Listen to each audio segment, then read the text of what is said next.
Good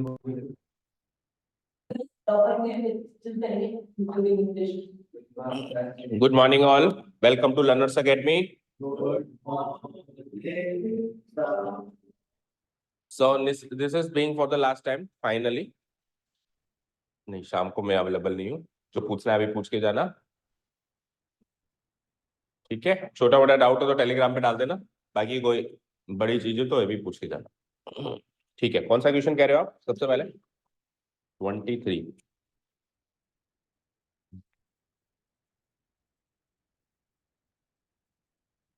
If there are two polynomials given, let's see. हमारे पास दो polynomial given है। अब की बार दोनों के जीरोस की बात करें, निकाल लो अपनी अपनी रफ शीट्स, पेन वगैरह जल्दी से। तूने कौन से ग्रुप में डाले?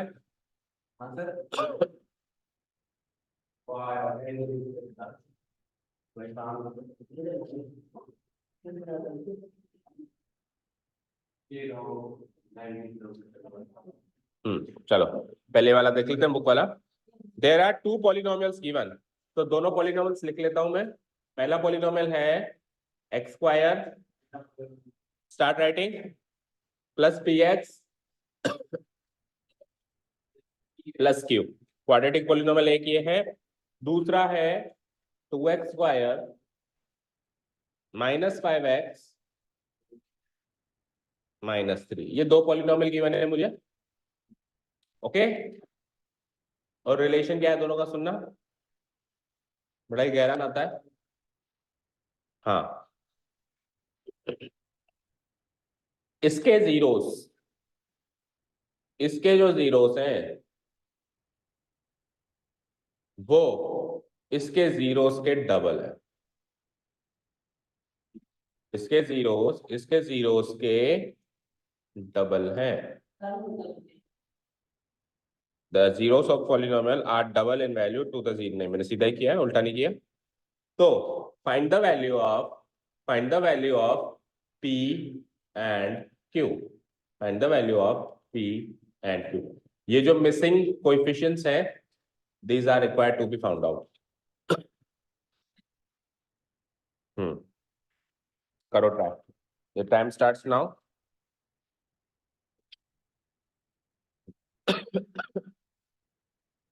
आई होप मैंने क्लियर कर दिया क्वेश्चन ढंग से ना।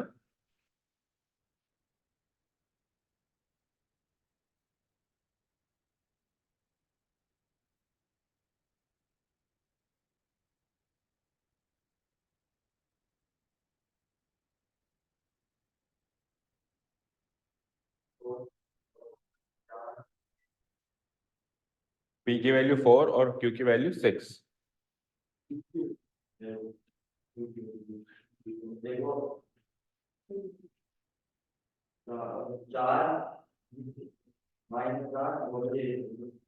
-4 और +6। चलो बाकी लोग करो।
-4 और 6 तो रॉन्ग है।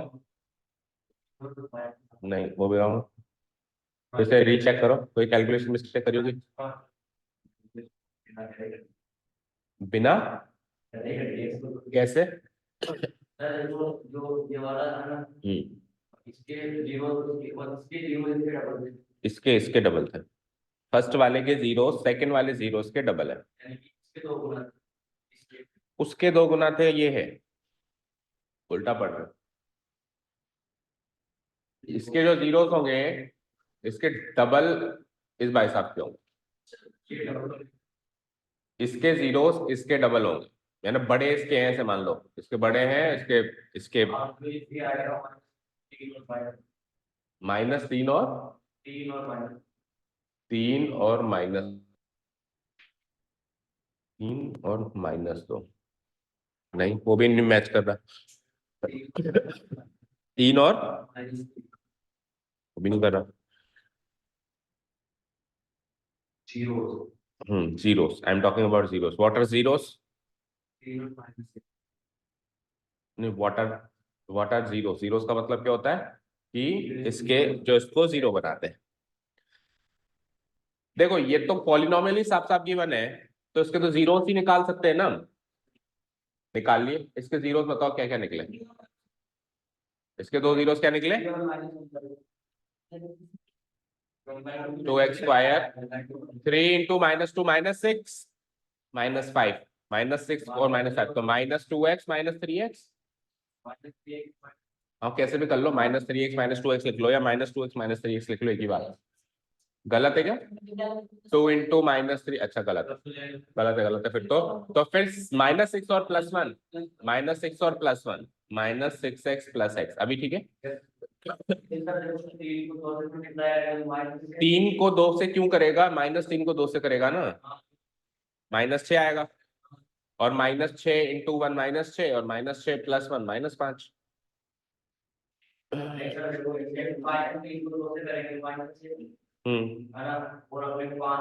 -5 ही है।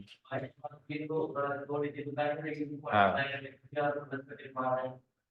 मल्टीप्लाई करने पे -6 आए, माइनस क्यों खा रहे हो बार बार।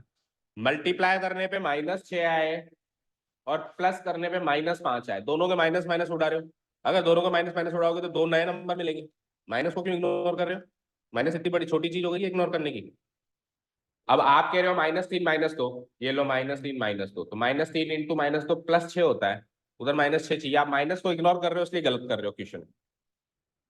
भैया माइनस तो अच्छे अच्छों को ऐसे ऐसे कर देता है, इसको इग्नोर कैसे कर सकते हो। -6 है ना, 6 थोड़ी ना, -6 है, ठीक है। -3 तो 2x² -6x में से 2x कॉमन आया, x -3, और x -3 में से तो 1 ही कॉमन आएगा, x -3, सो यहाँ से x -3, यहाँ से 2x + 1, किसी ने भी जीरो ढंग से निकाले, एक जीरो आएगा, सही निकाले, x = 3, और ये क्या है -1/2, हाँ ठीक है, और x = -½ ये 2 जीरोस आ गए इसके। अब इसका डबल करूंगा तो उसके मिलेंगे, तो इसके डबल करना जरा, तो यहां से मान लो इसके जीरोस मिल गए, 3 का दुगना 6 और -½ का दुगना -1, ये इसके आ गए भाई साहब। अब सवाल ये बन गया इसके लिए कि इसके जीरोस तो पता है, इसके पी और क्यू कोएफिशिएंट्स पता करके बताओ, ठीक है। तो उसके सम ऑफ जीरोस बताना जरा, इसके सम ऑफ जीरोस बताना, बोलो। -p/1 यानी -p हो गया, और प्रोडक्ट ऑफ जीरो, अच्छा सम ऑफ जीरोस का मतलब क्या होता है, इन दोनों का जोड़, इन दोनों को जोड़ो, 6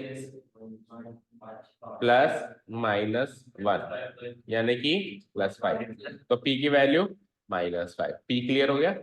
प्रोडक्ट ऑफ जीरोस का मतलब क्या हो गया, q/1, q/1 मतलब q, और प्रोडक्ट कर दो उसको, 6 × -1 -6, तो these are the final answer. आप डायरेक्ट जीरोस का आंसर दे रहे हो, जीरोस नहीं चाहिए उसको, उसको पी और क्यू चाहिए, जो इसके कोएफिशिएंट्स हैं, उसको कोएफिशिएंट्स चाहिए, उसको जीरोस नहीं चाहिए। तो उसके जीरो से इसके जीरोस निकालो, फिर इसके जीरोस में सम ऑफ जीरोस और प्रोडक्ट ऑफ जीरोस का फंडा लगा के बचे हुए कोएफिशिएंट्स, मिसिंग कोएफिशिएंट्स,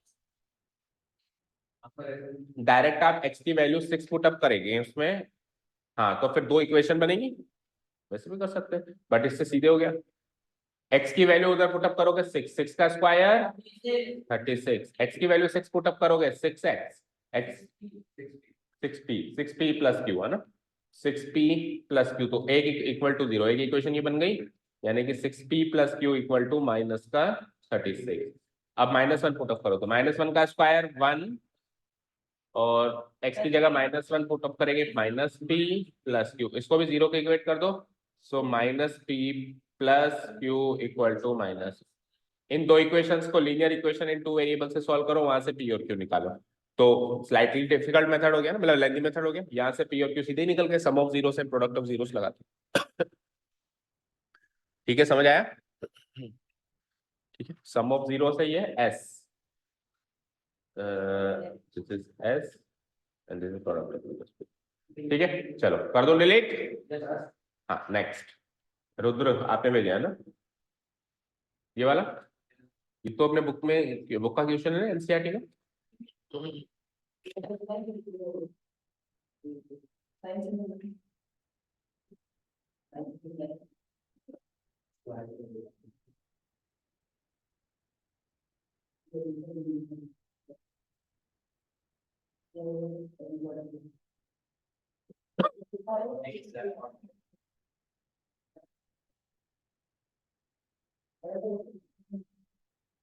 हाँ,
ये देखो,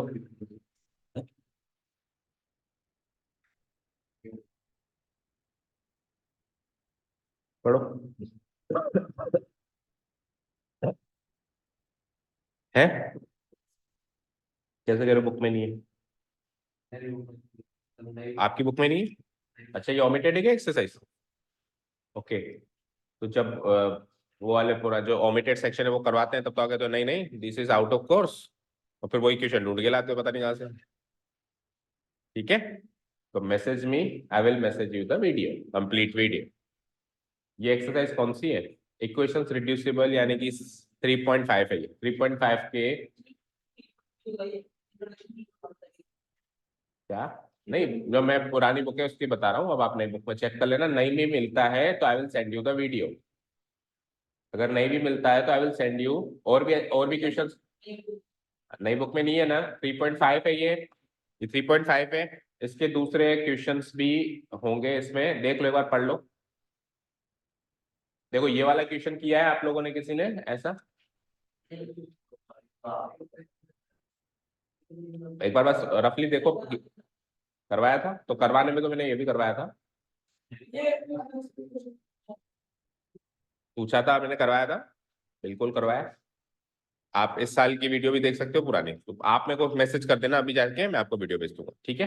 दूसरा क्वेश्चन देखो, बिकॉज जो हमने क्लास में कर लिया उसको आप घर पे जाके वॉच कर सकते हो, तो हम टाइम सेव करते हैं हमारा। ये क्या है, tan cube theta plus cos cube cot cube theta, ये क्वेश्चन भी शायद ऐसा लग रहा है किया था क्या क्लास में?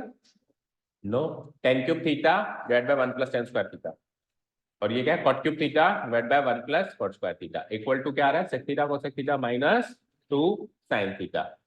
ठीक है, मुझे बताओ 1 प्लस टेन स्क्वायर थीटा क्या होता है, साइन स्क्वायर थीटा। इसकी जगह लिख दो सेक स्क्वायर थीटा, इसकी जगह लिख दो sec square theta, and what is 1 plus cot square theta, तो ये तो सबसे पहले लिखो, पहली फुर्सत में लिख दिया। अब सबको साइन कॉस में चेंज करो। देखो टेन क्यूब थीटा को क्या लिख सकते हैं अपन, sine cube theta by cos cube theta whole divided by sec square theta को क्या लिख सकते हैं हम,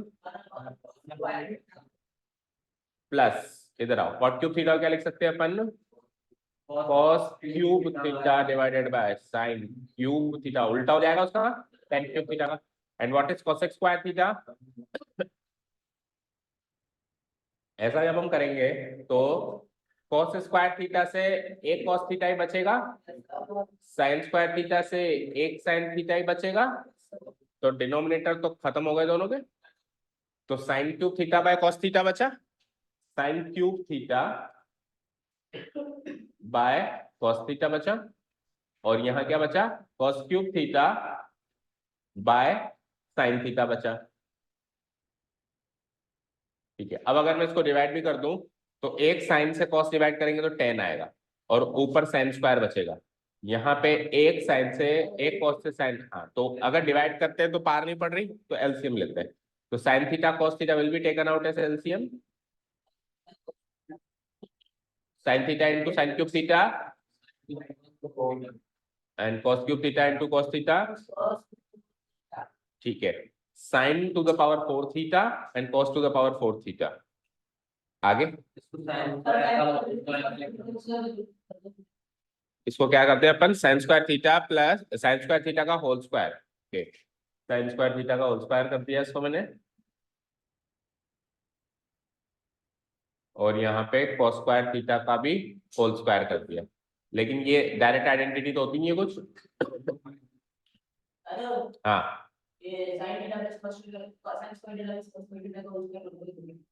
हाँ वही तो चाह रहा हूँ, देखो ए स्क्वायर मिल गया, बी स्क्वायर मिल गया, देखो कल हमने एक आइडेंटिटी सीखी थी, याद है आपको, कि A square plus B square equal to A plus B का होल स्क्वायर माइनस, वो लगा दूं यहाँ पे, क्योंकि यहाँ पे ए स्क्वायर और बी स्क्वायर है, तो ए तो है साइन स्क्वायर थीटा और बी है कॉस स्क्वायर थीटा, तो यहाँ से क्या हो जाएगा, ये ए प्लस बी का होल स्क्वायर, यानी कि sine square theta plus cos square theta का तो whole square minus two A B करूंगा तो टू, नहीं साइन नहीं, साइन स्क्वायर थीटा, ए ये पूरा है और बी ये पूरा है, तो two sine square theta cos square multiplied cos square theta whole divided by जो चल रहा है सो चल रहा है sin थीटा cos थीटा। यहाँ तक कोई दिक्कत मुसीबत नहीं होनी चाहिए रुद्र, बोलो नो, तो अब तो सॉर्ट आउट ही हो गया।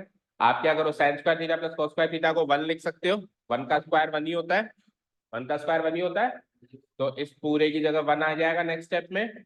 अब आप 1 को अलग डिवाइड कराओगे इससे, और इस भाई साहब को अलग डिवाइड कराओगे, तो 1 divided by sin theta cos theta क्या बनेगा, cosec theta sec theta, cosec theta into sec theta minus, और इसको इससे डिवाइड कराओगे तो 2 तो एज इट इज रहेगा, एक साइन से एक साइन गया, एक कॉस से एक, 2 sine theta cos theta, 2 sine theta cos, अभी भी मैच नहीं हुआ, तो वो आपने स्नैपशॉट आधा ही लिया है, तो फिर क्वेश्चन में मिस्टेक है, 2 साइन थीटा ही है, कॉस थीटा नहीं है, but this is not possible ना, 2 ए बी लिखेंगे अपन, तो ए ये है और बी ये है, तो कॉस स्क्वायर थीटा तो आएगा ही आएगा, ठीक है, तो ये रहेगा, ठीक है, sign theta cos theta.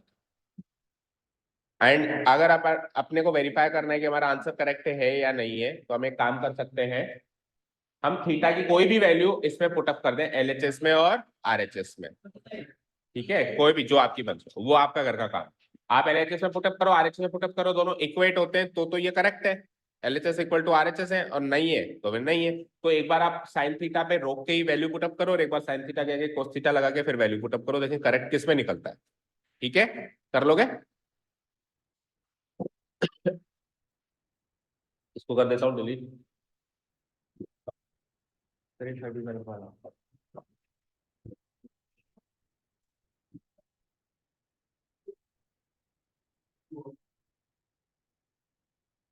in the right angle triangle ABC, in the right angle triangle ABC, right angle डेट सी पे राइट एंगल बनाना है ए बी सी पे राइट एंगल बनाना है, बन गया, ठीक है।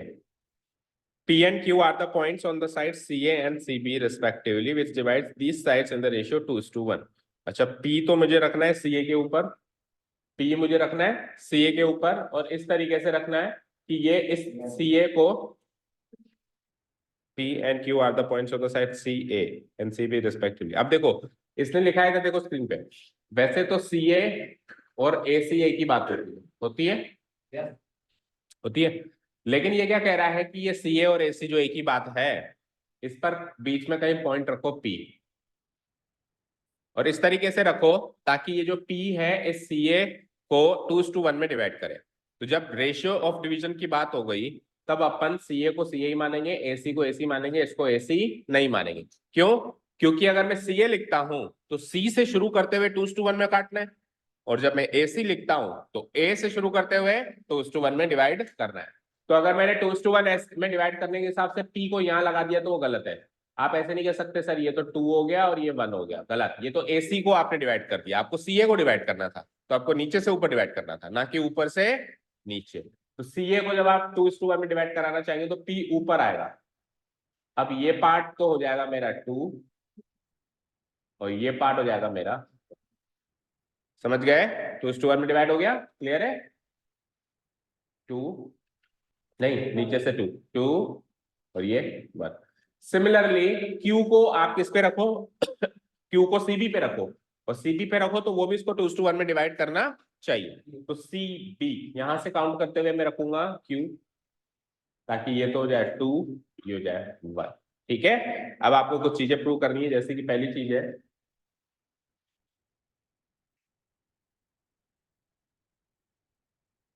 9AQ²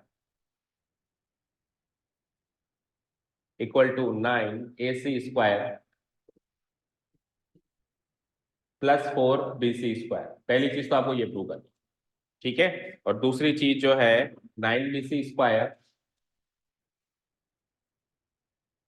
इक्वल टू, नहीं, 9BC² plus 4AC²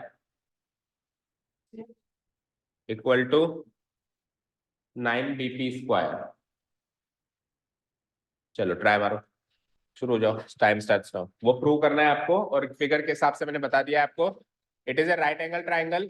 right angle triangle के बाद फिर ये रेशियो ऑफ डिवीजन गिवन है कि मैं ऐसे इसको सॉर्ट आउट करके लिख देता हूँ। चलो, CP/PA 2/1 हो जाएगा, CP/PA 2/1 हो जाएगा।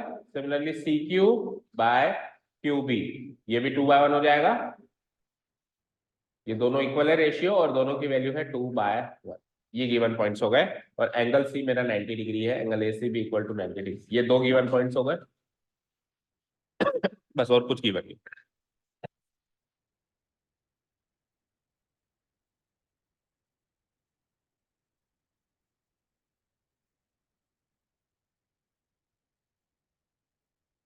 देखो सबसे पहले तो एक चीज नोटिस करना, जो मुझे प्रूव करना है उतना मटेरियल यहाँ पे कंस्ट्रक्टेड है या नहीं।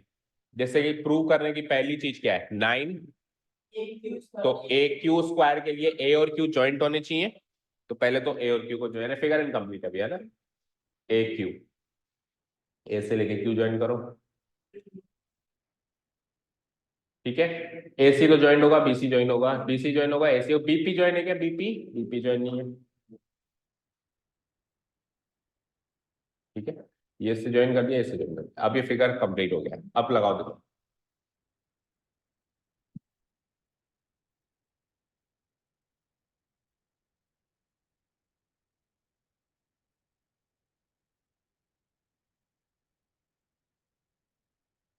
कर रहे हो मौलिक, मयंक, स्टार्ट तो करो, कुछ पाइथागोरस वगैरह लगाओ। राइट एंगल ट्रायंगल गिवन दे दिया भाई, और क्या चाहिए? इजी है, मुश्किल नहीं है, ट्राई तो करो।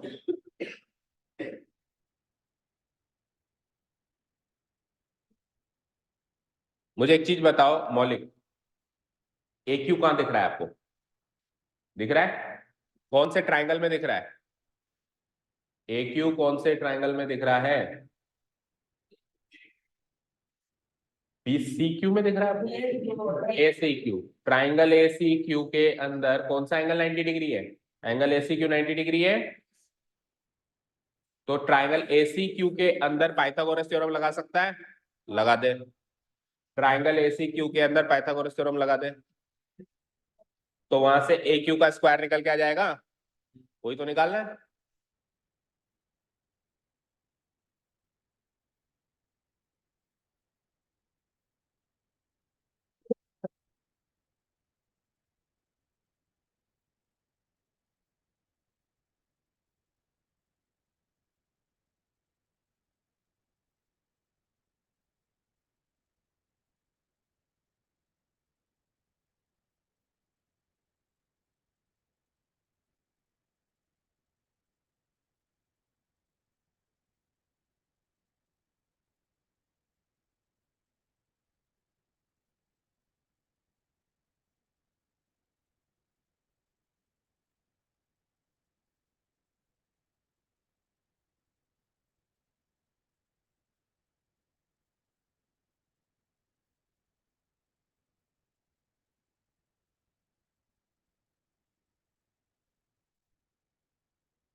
सॉरी।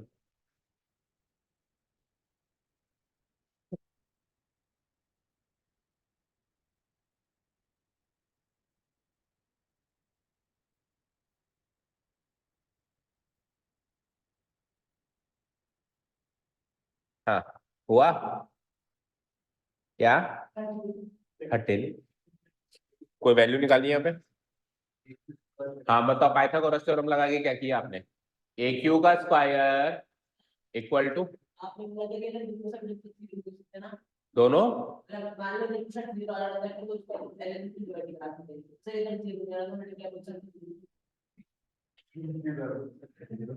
पहले मेरे को एक बार ये बना दे तो पाइथागोरस थ्योरम, फिर आपसे पूछना हम कहना क्या चाहते हैं।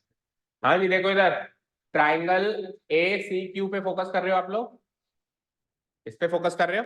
तो ए क्यू का स्क्वायर, ए क्यू हाइपोटेन्यूज हो गई वहां पे, इज इक्वल टू क्या हो जाएगा? ए सी का स्क्वायर प्लस सी क्यू का स्क्वायर। अब आप एक चीज देखो कि जो मुझे प्रूव करना है उसके अंदर ए क्यू तो है, उसके अंदर ए सी भी है, बस बीसी नहीं, बस बीसी नहीं है, उसकी जगह कौन है? C Q. तो आपको कुछ भी करके सी क्यू को बीसी बनाना है, सी क्यू को क्या बनाना है? बीसी। तो सी क्यू और बीसी का रिलेशन ढूंढना पड़ेगा। तो देखो सी क्यू जो है बीसी का 2/3 है, यानी ये चेक करो, ये 2:1 के रेशियो में अगर डिवाइड हो रहा है तो ये इतना पार्ट इस पूरे पार्ट का 2/3 होगा, नहीं होगा? और वो बचा हुआ पार्ट 1/3 होगा, तभी तो 2:1 में डिवीजन होगा। बोलो बैंक। ठीक है देखो, ये जो बीसी है इसका ये पार्ट तो 2 है और ये पार्ट 1। तो मैं कहूँ ये वाला पार्ट पूरे बीसी का कितना पार्ट है? 2/3।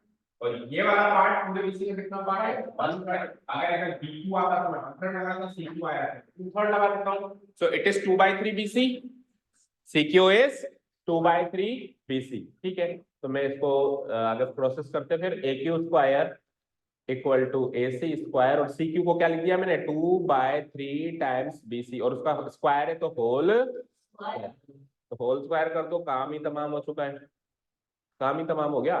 4 4 B C square divided by 9, 9 को ले लो एलसीएम या उधर पहुंचा दो, तो पूरी इक्वेशन को 9 से मल्टीप्लाई कर दो। 9 A Q square equal to 9 A C square plus 4 B C square. हो गया है तो खत्म। अब सिमिलर पैटर्न पे सेकंड वाला ट्राई करो अपने आप। सिमिलर, बिल्कुल सिमिलर पैटर्न है, नो चेंज एट ऑल, ये तो प्रूव्ड हो गया।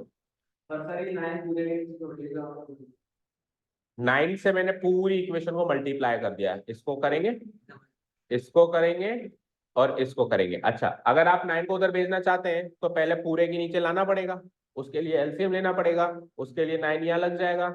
अब तो भेज सकता हूँ, बात तो एक ही है।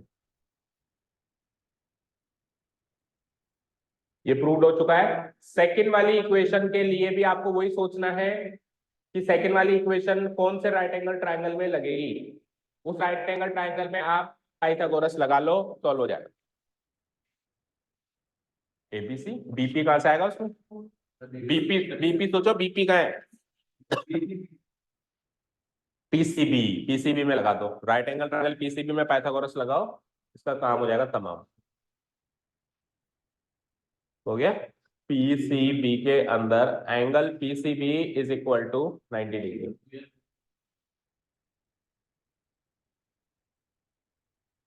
ठीक है, अब लगाओ पाइथागोरस।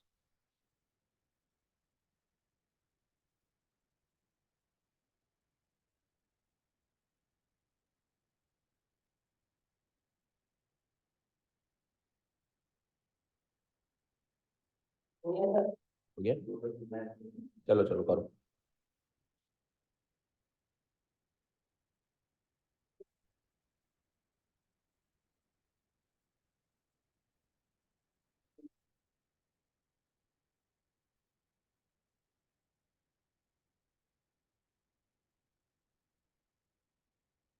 हो गया, ठीक है। पाइथागोरस से लगाओगे तो बीपी हो जाएगा मेरा हाइपोटेन्यूस।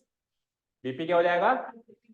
तो बीपी का स्क्वायर इक्वल टू, बची हुई दो साइड्स बताओ, बीपी तो हाइपोटेन्यूस हो गया, बची हुई दो साइड्स क्या हो जाएंगी? सीपी और बीसी, सीपी और बीसी हो जाएगी, सीपी का स्क्वायर प्लस बीसी का स्क्वायर। ये तो एक बार में फर्स्ट इंप्रेशन में पाइथागोरस थ्योरम से रिजल्ट मिल गया।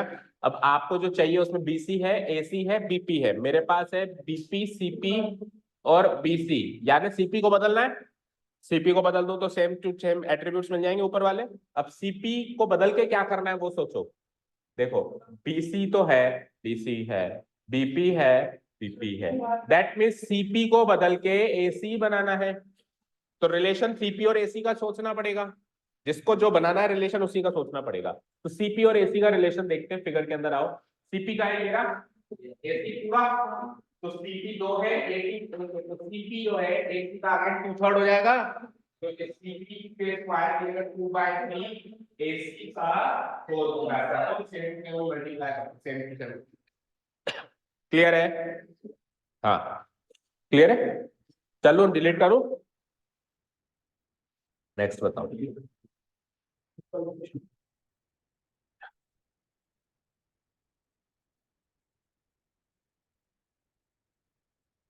इनफाइनाइटली मेनी सॉल्यूशंस हैं और इक्वेशंस गिवन है, पेयर ऑफ इक्वेशंस गिवन है, start writing.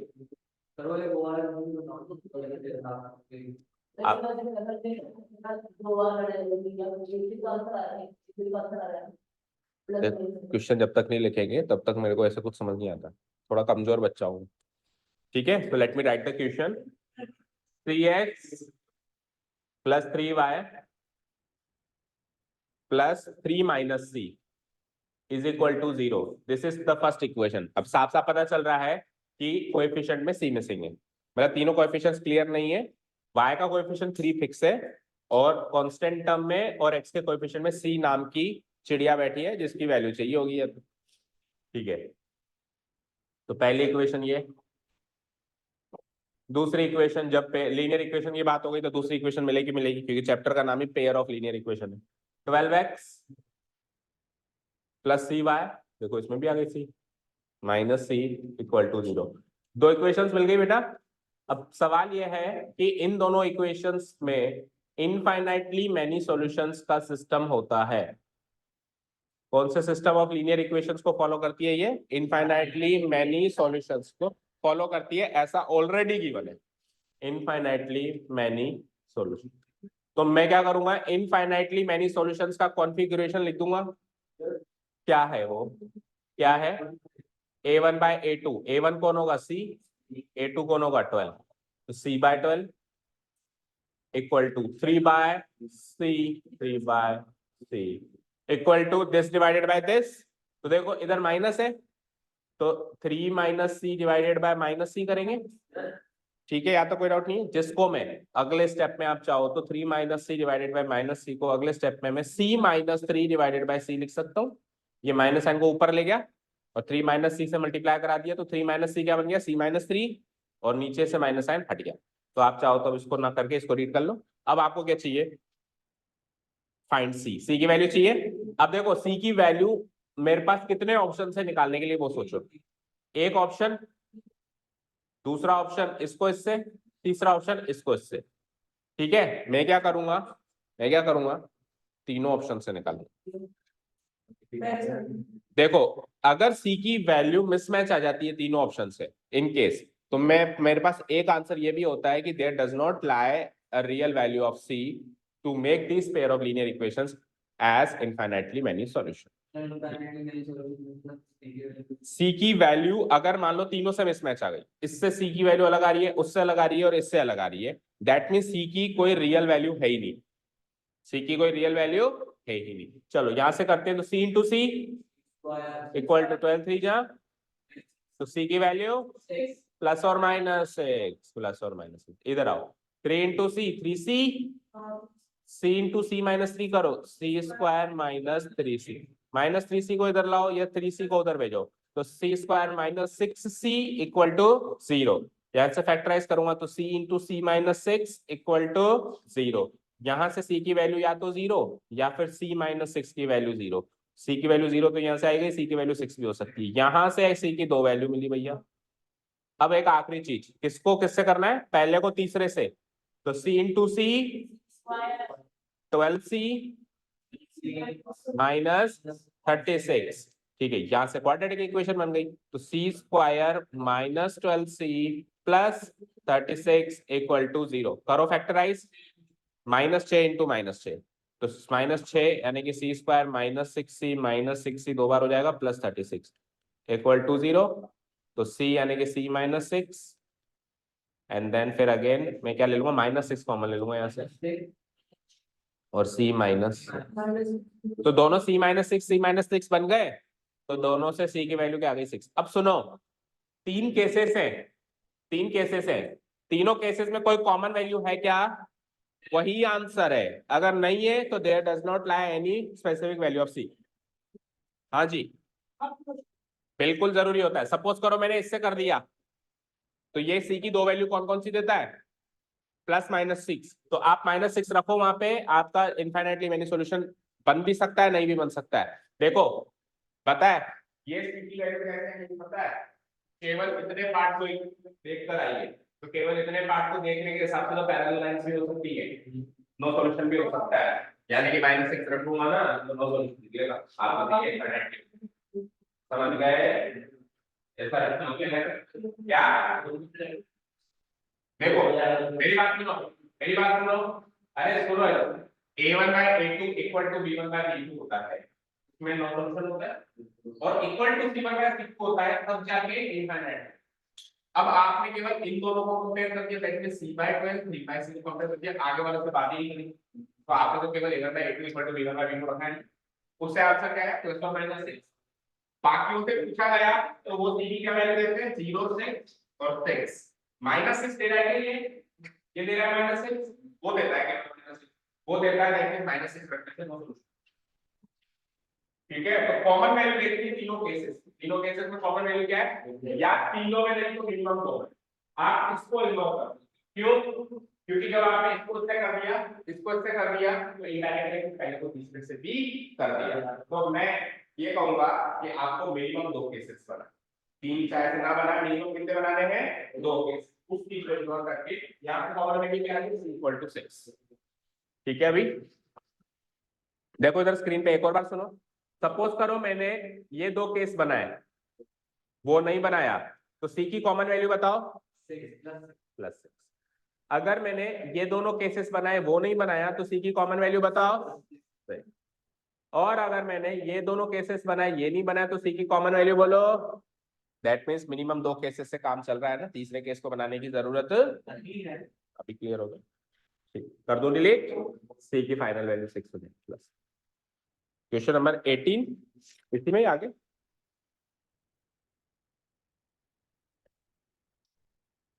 A man wish to वाला, ठीक है, a man wished to give ₹12 to each person and found that he fell short of ₹6 when he wanted to give to all the persons present. He therefore distributed ₹9 to each person and found that 9 were left over. How much money did he have and how many persons were there? ऐसे question हमने किए थे class में, आपको याद हो तो मैंने बताया था कि एक कुछ बच्चों को मेरे को दो कॉलम्स में अरेंज करना है। तो मैं अगर अगर जैसे 10 बच्चे की लाइन लगाता हूँ तो दो बच्चे एक्स्ट्रा बन जाते हैं, और फिर मैं दो बच्चे एक्स्ट्रा है तो जो बढ़ाता हूँ उस बच्चे किसी रो में कम पड़ जाते हैं। ऐसे क्वेश्चन किया था ना? हाँ बताया था, बुलाया भी था बच्चों को। ठीक है, चलो अब ऐसा ही क्वेश्चन है। एक आदमी क्या सोच रहा है कि मैं 12 पालांक में हर एक आदमी को दे दूं। ऐसा जब वो करता है तो उसके 6 रुपए तो कम पड़ जाते हैं। फेल शॉर्ट, फेल शॉर्ट का मतलब है 6 रुपए, जैसे लास्ट में बंदा था उसको 6 ही मिल पाए, 6 कम पड़ गए। जैसे 1200 दिए, 1200 दिए, 1200 दिए, 1200 दिए, 12 लास्ट में बचा उसको देने के लिए 6 रुपए कम पड़ गए, यानी कि डिस्ट्रीब्यूशन में 6 रुपए कम। समझ गए? तो एक आगे क्या कम करना पड़ेगा, जैसे 12 12 दे रहा हूँ उनको कम कम दे देता हूँ ताकि लेके भी आ जाए। तो उसने नौ दिए। नेक्स्ट केस उसने क्या किया, 9 9 रुपए दिए, भैया वापस तो पैसे नौ तूले नौ तूले नौ तूले नौ तूले। अब क्या हुआ, तो 9 आखिरी दे दिए लेकिन ज्यादा बच गए मेरे पास 9 रुपए और एक्स्ट्रा बच गए। 9 9 देने से 9 एक्स्ट्रा बच जाते हैं, 12 12 देने से 6 कम पड़ जाते हैं। सवाल समझ आया? आप बताओ कि लोग, आप बताओ वहां पे लोग कितने हैं, दूसरा क्वेश्चन पे बता देता हूँ, उसके बाद पैसे कितने हैं। उसके बाद पैसे कितने हैं टोटल, और टोटल वहां पे लोग इससे केवल पर्सन छूटे नहीं, दोनों। How much money did you have, कितना पैसा है आपके पास, and how many persons were there, बांटने के लिए कितने लोग हैं। ठीक है, अब सुनो कैसे करें। एक्स और वाई क्या माने सवाल, एक्स को मान लो नंबर ऑफ पर्संस, वाई मान लो जो हर एक पेमेंट मिली, तो एक्स वाई हो जाएगा टोटल अमाउंट।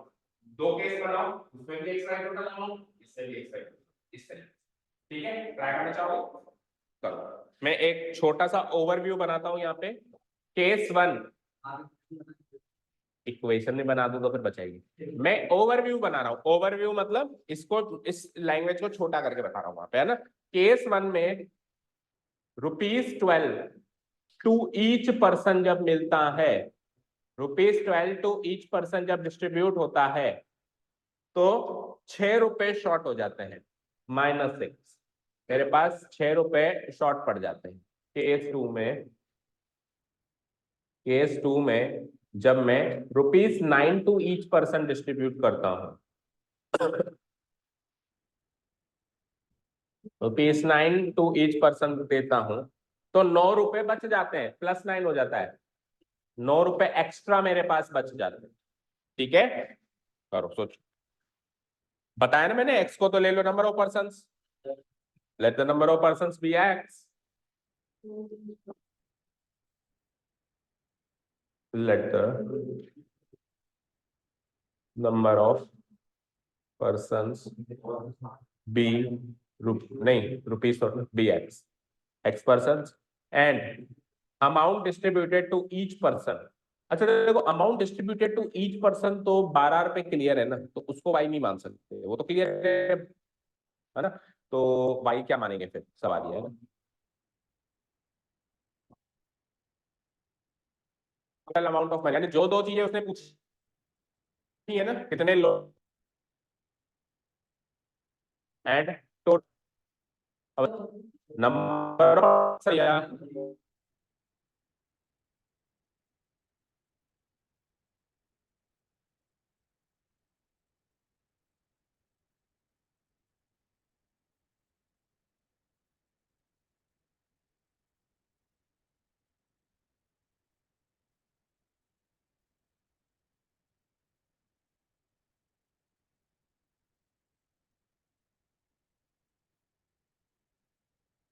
तो we can not assume a fix value of X and Y, X and Y are variable, तभी तो उनका नाम वेरिएबल है, वो वेरी कर रहे हैं। टोटल अमाउंट अवेलेबल को मैं मान लेता हूँ बी रुपीज वाई। चलो ट्राई करो एक बार, केस 1 के हिसाब से बताओ क्या क्या होगा, केस 2 के हिसाब से सोचो क्या होता है।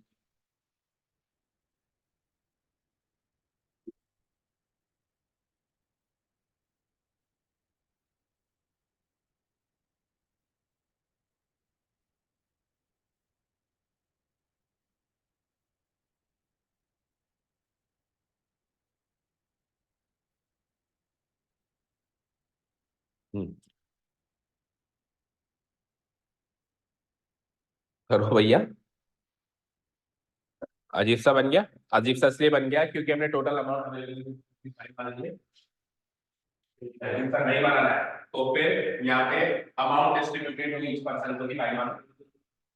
ठीक है, सही है। अजीब सा एक बार ये नेक्स्ट स्टेप में सॉल्व हो जाएगा। अब स्टार्ट किया है तो इसी के खत्म करते हैं। बाकी अगर आपको शुरू से अजीब सा नहीं बनाना है तो फिर आप amount distributed to each person को बाई।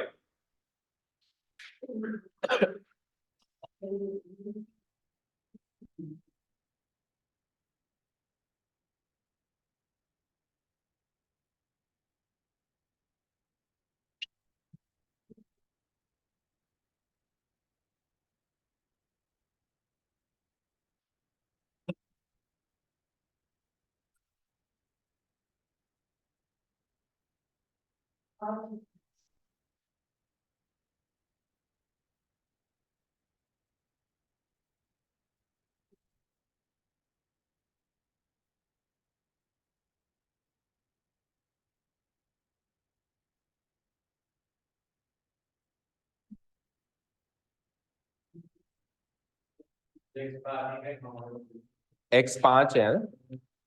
हाँ एक्स तो 5 है, करेक्ट है। इन्हें 5 लोग अवेलेबल है वहां पे।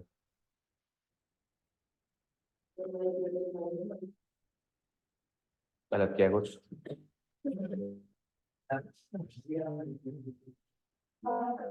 आप बायो कमेंटिंग और की आपकी तैयारी है, आपकी भी तो निकालो एग्जाम में उसकी वैल्यू कैसे करें, आपको मार्क्स आएंगे तब आपको मार्क्स 54 आ रही है, वेरी गुड। और लिख दिया बर्थडे ना, बर्थडे के दिन ज्यादा दिमाग चलता है।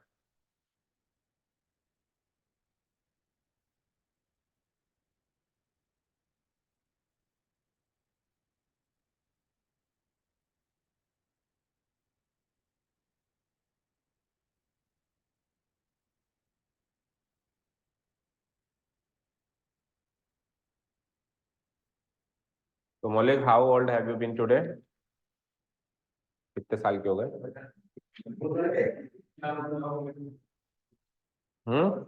15 के हो गए पूरे।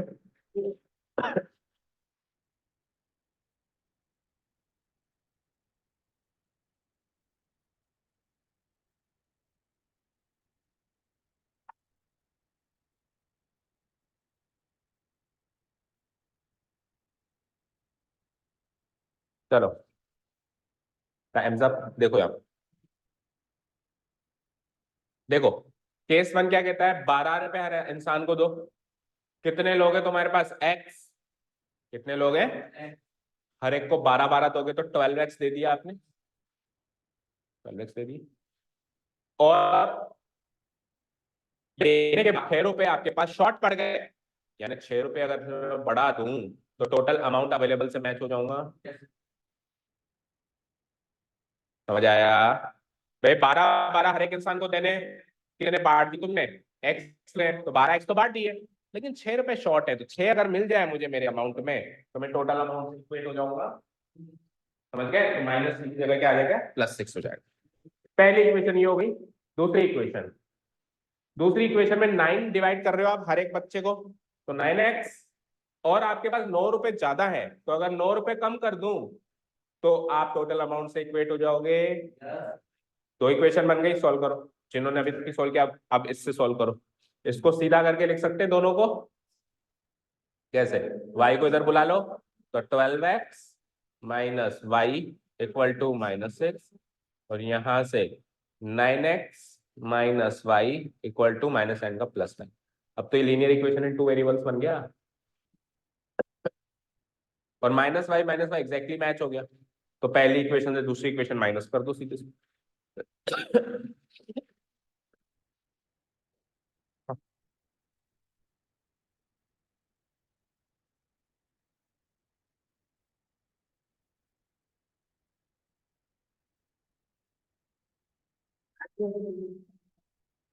अच्छा,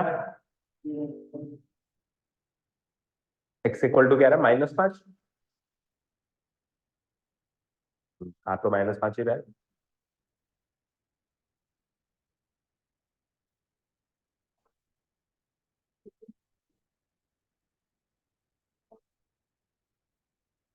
12x माइनस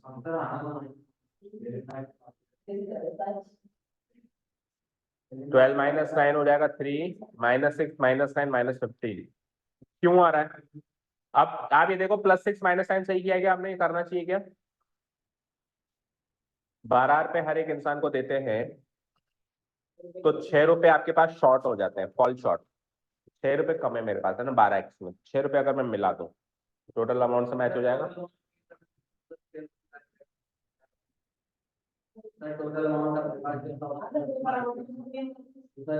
टोटल अमाउंट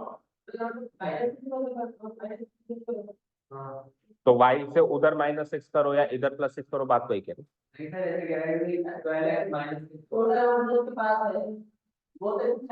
वो तो फिक्स है, वो टोटल अमाउंट फिक्स है। ये अपन ने वो मान लिया जो टोटल अमाउंट होना चाहिए है ना। ठीक है, तो आपके हिसाब से यहाँ पे -6 होना चाहिए और यहाँ पे +9 होना चाहिए। ठीक है, तो उस हिसाब से 12x माइनस वाई +6 और 9x minus Y equal to -9। ठीक है, 12x माइनस 9x 3x और माइनस वाई कट गया, 6 माइनस -9 15। तो x की वैल्यू हो गई 5। x की वैल्यू 5 किसी में भी पुटअप कर दो, इसमें पुटअप कर दो, फर्स्ट में ही इसमें पुटअप करो x की वैल्यू 5 तो 60 माइनस 6 यानी y की वैल्यू 54। ठीक है, 54। अब अपन इसको मैच करके देखते हैं ना। 54 रुपए को 5 लोगों में बांटो, 54 रुपए को 5 लोगों में बांटो। तो पहला तरीका है 12 तो 12 दूसरा तरीका 9 में बांटो तो 9 45 तो एक्स्ट्रा हो गया ना। ठीक है, अभी क्लियर है? Next question number 21। Algebraically the vertices of the triangle formed by this। तो यूनिक सॉल्यूशन निकाल लो तीनों का। देखो क्या कह रहा है क्वेश्चन इज कि अल्जेब्रिकली आप 3 लाइन से बनने वाले ट्राइंगल के 3 वर्टिसेस के कोऑर्डिनेट्स बताओ।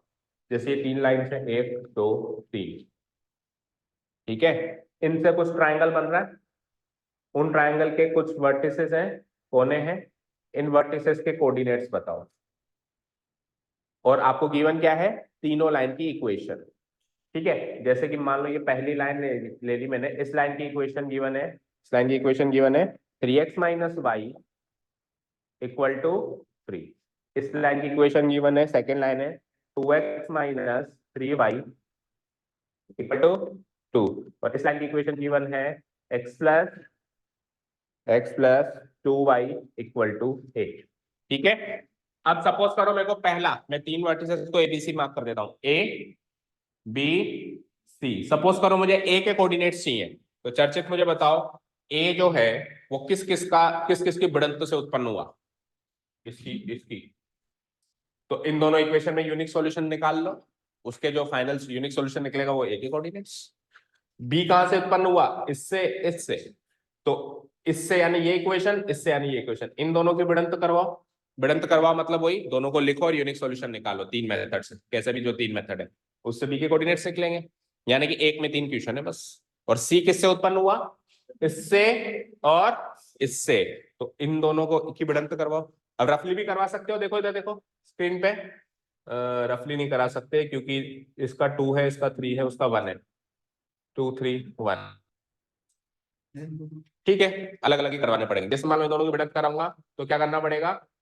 इसको 3 से मल्टीप्लाई कराओ, इसको 2 से कराओ ताकि 6x हो जाए। कैसे भी करो, एलिमिनेशन मेथड है आपके पास, सब्स्टिट्यूशन है, कैसे भी करो हो जाएगा। तरीका समझ में आ गया, मतलब समझ में आ गया, करना क्या है? एरिया निकालने के लिए तो 3 वर्टिस, अगर ट्रायंगल के 3 वर्टिस से कोऑर्डिनेट दिया है तो एरिया ऑफ ट्रायंगल निकालने का फार्मूला है। वो फार्मूला अगर आपको आता है, आपके बोर्ड से आउट है इसलिए शायद आपको नहीं कराया गया, फार्मूला चाहो तो लिख लो। लिखो, हाँ लिख लो चाहे से, अगर चाहो तो ये सुन लो। एरिया ट्रायंगल एबीसी होगा, लेट्स से इसके कोऑर्डिनेट्स x1 y1 है, लेट्स से इसके कोऑर्डिनेट्स x2 y2 है, एंड लेट्स से इसके कोऑर्डिनेट्स x3 y3 है। और याद करवा देता हूँ 2 मिनट में, हाफ तो लगता ही लगता है, एरिया ऑफ ट्रायंगल में हाफ तो लगता ही लगता है। अब ये बार्स बनाते हैं जिसको अपन कहते हैं मॉडुलस या फिर एब्सोल्यूट वैल्यू। अब इसका मीनिंग बता देगा। सबसे पहले देखो तरीका सुनो, याद करने का तरीका सुनो। एक्स कोऑर्डिनेट्स लिख दो सबके, x1 x2 x3 ठीक है, एक्स कोऑर्डिनेट्स लिख लो तीनों के, तीनों कोनों के लिख लिए। अब वाई कोऑर्डिनेट्स इस ब्रैकेट में आएंगे, वाई कोऑर्डिनेट्स इस ब्रैकेट में आएंगे, वाई कोऑर्डिनेट्स इस ब्रैकेट में आएंगे। आएंगे कैसे वो सुनना, इधर प्लस इधर प्लस, ठीक है। अब सुनो वाई कोऑर्डिनेट्स कैसे आएंगे, सुनना। 1 आ गया तो 1 के बाद क्या आता है 2 2 3, 2 आ गया 2 के बाद क्या आता है 3 1, 3 आ गया 3 के बाद क्या आता है 1 1 2 3, फिर वापस आएगा 1 2 3, फिर वापस आएगा 1 2 3। इस तरीके से वाई कोऑर्डिनेट्स अरेंज होंगे और उनके बीच में माइनस साइन है, क्या लगेगा, दैट मींस आप समझ गए होंगे। यहाँ क्या लगेगा y2 minus y3, y2 minus y3, y3 1 तो आ गया ना बाहर। अरे 2 के बाद क्या होता है 3 माइनस y1, 3 के बाद क्या आता है 1 माइनस 2। तो देखो सीक्वेंस देखो 1 2 3 2 3 घूम के वापस 1 3 घूम के वापस 1। तो अंदर ब्रैकेट में तो y कोऑर्डिनेट्स अरेंज होते हैं, उनके बीच में माइनस साइन लगता है और बाहर जो है x कोऑर्डिनेट। तो फिर आंसर गलत आएगा। और इन एब्सोल्यूट वैल्यू का मीनिंग सुनो, देखो इधर ये x y कोऑर्डिनेट 6 कोऑर्डिनेट्स है मेरे पास, ये नेगेटिव पॉजिटिव हो सकते हैं, तो इनका कैलकुलेशन फाइनली नेगेटिव नहीं करके आ सकता। तो जोड़ तोड़ होगा ना प्लस माइनस होगा करने के बाद वो नेगेटिव वैल्यू नहीं कर सकते, but area can not be negative, तो उसका एब्सोल्यूट वैल्यू नहीं चाहिए। मान लीजिए -54 आया तो उसकी प्लस 54 वैल्यू नहीं है, और प्लस आया तो प्लस नहीं जाएगा, ठीक है, क्लियर है। फिर लास्ट में अब तो एक बात थी, एब्सोल्यूट वैल्यू पूरे में लगी हुई है, सब पे अलग अलग नहीं लगी। तो कई बच्चे क्या करते हैं x1 की वैल्यू -3 है लिखते ही नहीं है, फिर एब्सोल्यूट वैल्यू का अंदर बैठा है 3 लिखूंगा मैं, -3 लिखूंगा जो है वो लिखनी है। सॉल्व होने के बाद इन केस वो नेगेटिव आता है तो पॉजिटिव आता है, पूरा सॉल्व होने के बाद इन केस वो क्या आता है नेगेटिव आता है पूरे में एब्सोल्यूट वैल्यू, तो उसको पॉजिटिव करना है। इसका मतलब ये नहीं कि सबको अलग अलग अलग पॉजिटिव, ठीक है, ये तो सर नेगेटिव आपका नेगेटिव एरिया नेगेटिव हो सकता है, नेगेटिव और इसलिए आ रहा है कि ट्रायंगल जो है x एक्सिस से नीचे लटका हुआ हो सकता है। अगर ट्रायंगल x एक्सिस से नीचे लटका हुआ है तो उसके y कोऑर्डिनेट्स नेगेटिव होंगे, है ना, y कोऑर्डिनेट्स नेगेटिव होंगे तो उस हिसाब से मैथमेटिकली नेगेटिव आंसर आता है, ठीक है। लेकिन एरिया उसके अंदर की जगह पर नेगेटिव हो सकती है, वो आप क्यों रही है वो भी बता दिया मैंने क्यों उल्टा किया, ठीक है, इसलिए वो उसका आंसर नेगेटिव आ रहा है। लेकिन जब अपन मैथमेटिकली बात कर रहे हैं एरिया और ट्रायंगल तो अपन करोगे जिसमें -100 स्क्वायर है अपन प्लस करेंगे। हाँ जी, तो ये एरिया निकालने का फंडा हो गया क्या डाउट सारे, पूछो पूछो, आप कब पूछोगे एग्जाम के बाद, 33 वाला।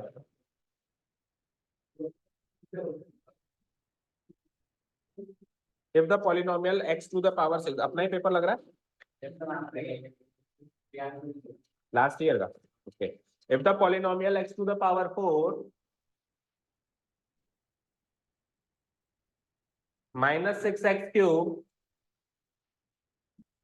plus 16x square minus 25x, क्यों आउट ऑफ कोर्स, तो अभी तक आपने आधे से ज्यादा क्वेश्चन पूछे सारे आउट ऑफ कोर्स है, मतलब मैं कर रहा हूं तो आउट ऑफ कोर्स है, खुद डाउट दे सकते हो। हाँ वीडियो तो फिर मिल जाएगी क्योंकि लास्ट ईयर का पेपर है। इसको अगर मैं डिवाइड कर दूं दूसरे पॉलिनोमियल से, दूसरा पॉलिनोमियल है एक्स स्क्वायर -2x प्लस के, अगर इस पॉलिनोमियल को इस पॉलिनोमियल से डिवाइड करते हैं तो रिमाइंडर आता है x प्लस ए, यानी 3 पॉलिनोमियल हो गए।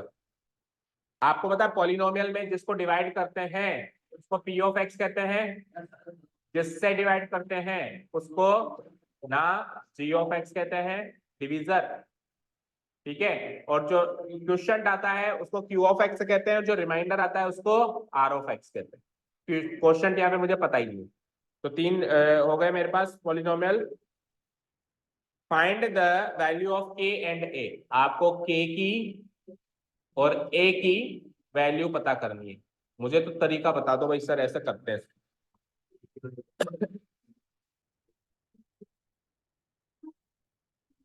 कैसे करते हैं, आप बता दो कैसे।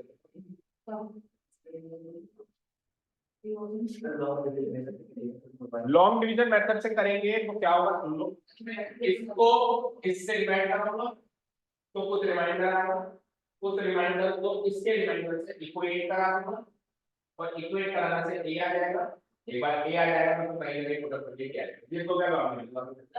और कुछ रिमाइंडर रिमाइंडर क्या कहती है कि अगर रिमाइंडर ये आ रहा है तो P ऑफ माइनस ए 0 होगा। अगर रिमाइंडर ये आ रहा है तो P ऑफ माइनस ए क्या होगा, 0। रिमाइंडर x प्लस ए आ रहा है, x प्लस ए में a उधर बिल्कुल x के रिमाइंडर से, तो आप P ऑफ माइनस ए निकालो, यानी कि इस पूरे में x की जगह a रखो, माइनस a रखो और उसको करो इक्वेट 0। वहां से प्रॉब्लम ये आएगी कि पावर 4 में आपको टर्म मिल जाए। पावर 4 में हम सॉल्व कर सकते हैं क्या? पावर 4 में हम सॉल्व नहीं कर सकते, तो इसीलिए वहां पे रिमाइंडर की दिक्कत आ जाए। तो फिर तरीका क्या लगता है, long division. Long division method नहीं आता, करो long division method is a part and parcel of your course. क्या और 9 तो 9 का सबको 10 पे बाय डिफॉल्ट शामिल होता है, बोलने की जरूरत नहीं पड़ती, ये शामिल है। ठीक है, स्टार्ट तो कर, फिर बताऊंगा ना। इसको इससे डिवाइड करना स्टार्ट करो। देखो जब आप इसको इससे डिवाइड करोगे ना बेटा, तो आपका जो रिमाइंडर है ना के की फॉर्म में है और इसका रिमाइंडर है ए की फॉर्म में। जब आप इक्वेट करोगे ना तो के और ए का फॉर्म मिलेगा। जो उसने पूछा स्टार्ट कर।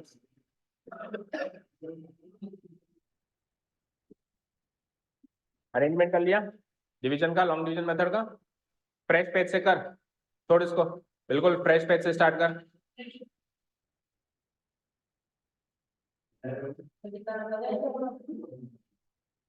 x to the power 2 add करोगे 2 सेकंड हो जाएगा।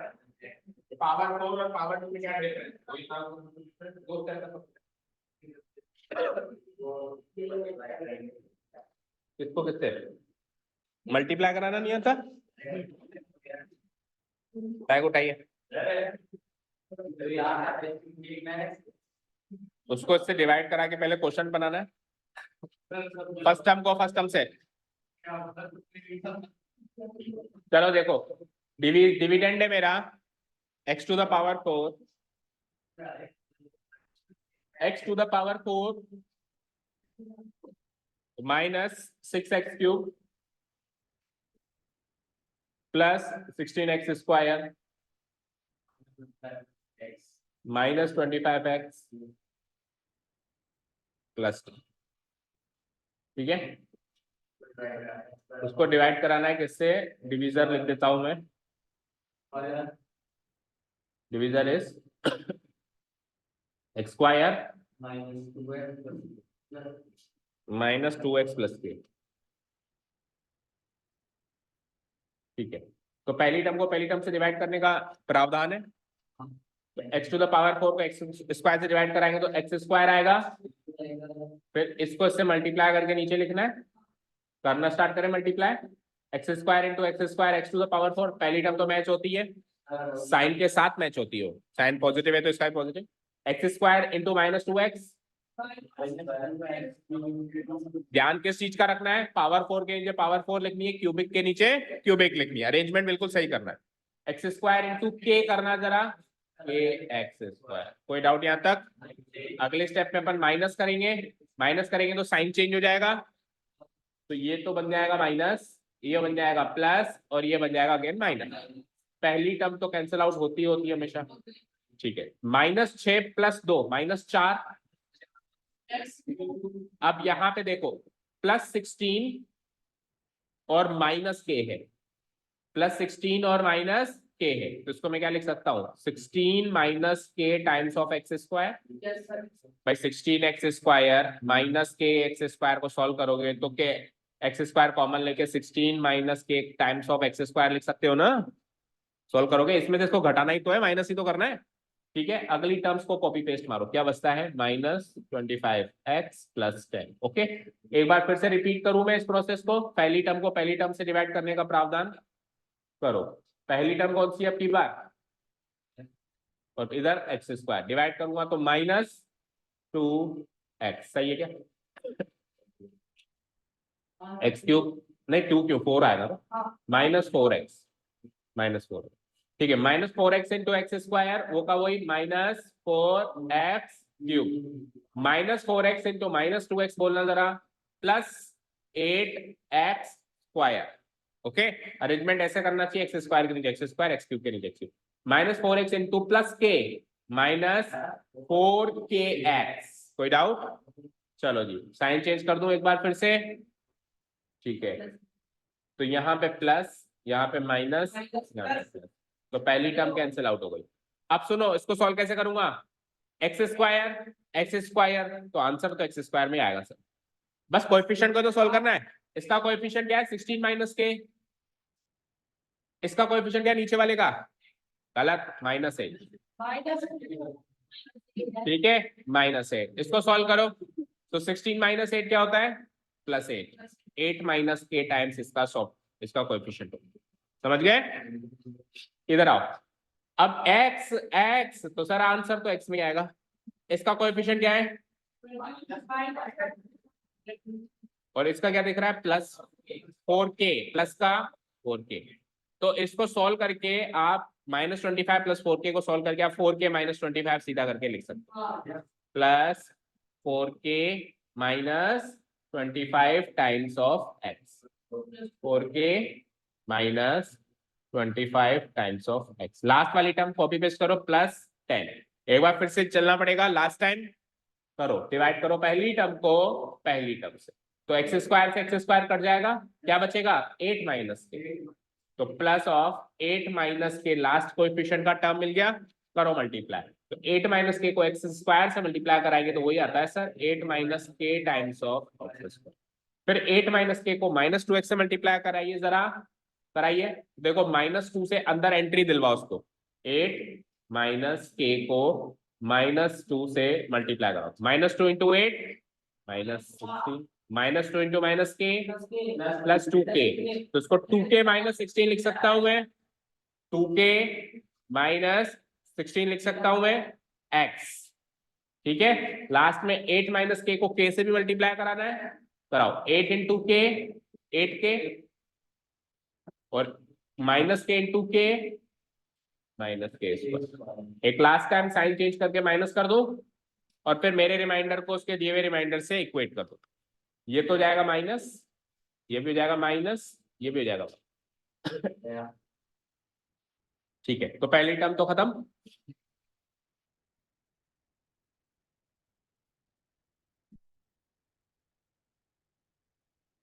पहली टर्म से पहली टर्म कैंसिल आउट हो गई, ठीक है, इधर आओ, x तो आंसर तो x में ही आना है, अब इसका कोएफिशिएंट क्या दिख रहा है, इसका कोएफिशिएंट क्या दिख रहा है अगले का, माइनस ब्रैकेट लगाओ 2k - 16, इसको तो सॉल्व करना है, तो 4k - 2k 2k -25 minus minus +16, तो -25 + 16 -9, तो ये 2k -9 टाइम्स ऑफ x आ गया,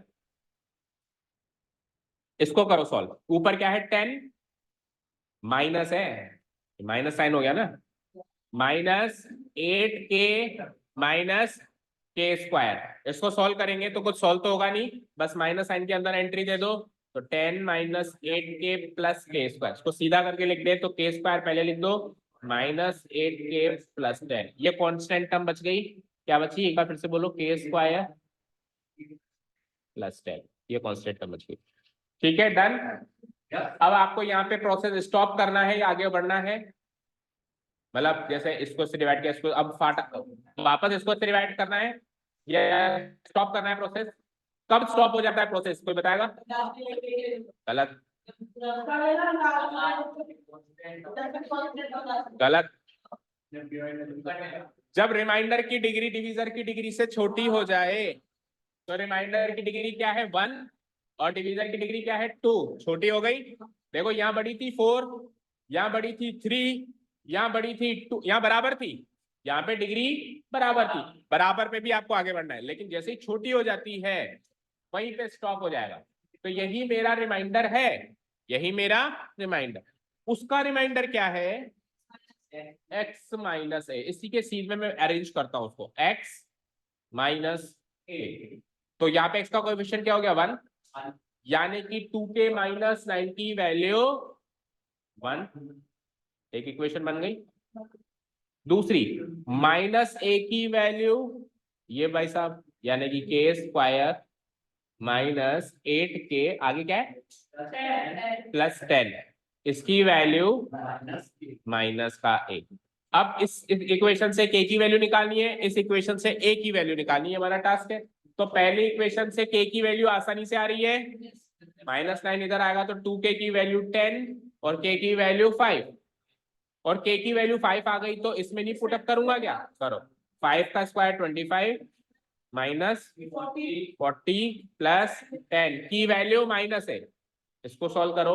तो 25 प्लस 10 35 माइनस 40 -5, -5 की वैल्यू माइनस है, तो a की वैल्यू +5। ठीक है भाई, हमारे रिमाइंडर को उसके दिए हुए रिमाइंडर से इक्वेट करते ही k और a सॉल्व कर। ठीक है, समझ आया? पता नहीं क्यों नहीं आने के चांसेस है। इतना बड़ा, इससे भी बड़ा बड़ा करवाया, ये तो एक पेज में ही खत्म हो गया। ये तो भैया एक पेज में ही खत्म हो गया। हमने तो 3-3 पेज के सॉल्यूशन किए हैं।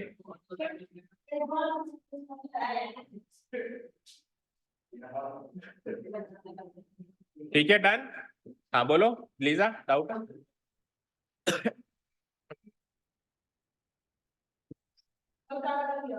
क्या क्या कह रहा है?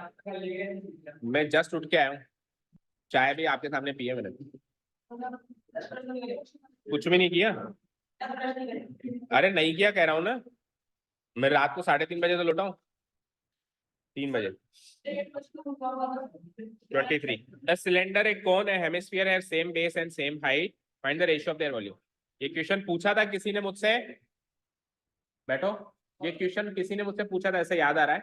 एक सिलेंडर है, एक कौन है, एक हेमिस्फीयर है, उनका बेस भी सेम है, उनकी हाइट भी सेम है, वॉल्यूम का रेशियो बताओ। सिलेंडर है एक तो हमारे पास, हाँ आप तो बड़े आदमी हो, डाउट क्लास आपके पास आती है। सिलेंडर कौन, डाउट सेशन में पहले पहले आपको फोन किया जाता है, मयंक महाराज पधारो, डाउट सेशन है, और फिर भी आप नहीं आते हो, बड़े आदमी हुए ना सर। सिलेंडर कौन और हेमिस्फीयर, अगले कुछ सालों के बाद जब आप ऐसा माहौल पाएंगे जब आपके टीचर्स को आपसे कोई लेना देना ही नहीं होगा, आप हम जो यहाँ पे फीस देते हैं उससे 20 गुना फीस कहीं दे रहे होंगे, उसके बाद भी टीचर को आपसे कोई लेना देना नहीं होगा, तो कमल सर की बड़ी याद आएगी कि थोड़े से मतलब छुट्टे पैसों के हिसाब से फीस लेते थे वो बेचारे, और इतना ध्यान रखते थे कि उस फीस के हिसाब से तो छुट्टे पैसे ही है जो आप आगे देने वाले हैं, उस फीस के हिसाब से तो छुट्टे पैसे ही है, और सर फोन कर करके बुलाते थे, तो बड़ी याद आएगी उस टाइम। चलो इधर देखो, आपको भी आएगी। सिलेंडर कौन, हेमिस्फीयर, बेस सेम है, हाइट सेम है, बेस सेम है, हाइट सेम, तो बेस और हाइट अगर सेम है तो बेस में तीनों का ले लेता हूं x x x, हाइट भी तीनों की ले लेता हूं h या y y। ठीक है, अब सुनो, बेस क्या होता है सिलेंडर में, बेस क्या होता है, डायमीटर। सिलेंडर में बेस क्या होता है, डायमीटर। सिलेंडर का बेस क्या होता है, सर्कुलर, तो सर्कुलर का बेस क्या होगा, डायमीटर। कोन का बेस क्या होगा, वही डायमीटर। मुझे बताओ हेमिस्फीयर का बेस क्या होगा, वही डायमीटर। हेमिस्फीयर का बेस क्या होगा, बेस का मतलब है कि बेस का डायमीटर या रेडियस सेम है, तो एक तरीके से तीनों की रेडियस सेम हो गई। अब हाइट की बात करते हैं, तो सिलेंडर की हाइट और कोन की हाइट तो आप जानते हो, ठीक है। हेमिस्फीयर की हाइट क्या होती है, हेमिस्फीयर की हाइट उसकी रेडियस होती है, तो यानी कि हेमिस्फीयर की हाइट उसका रेडियस होती है। ठीक है चलो, अब मुझे बताओ वॉल्यूम का फॉर्मूला बोलो, तीनों के वॉल्यूम का रेशियो चाहिए, pi R square H, pi R square H. क्या, कौन का 1/3, हेमिस्फीयर का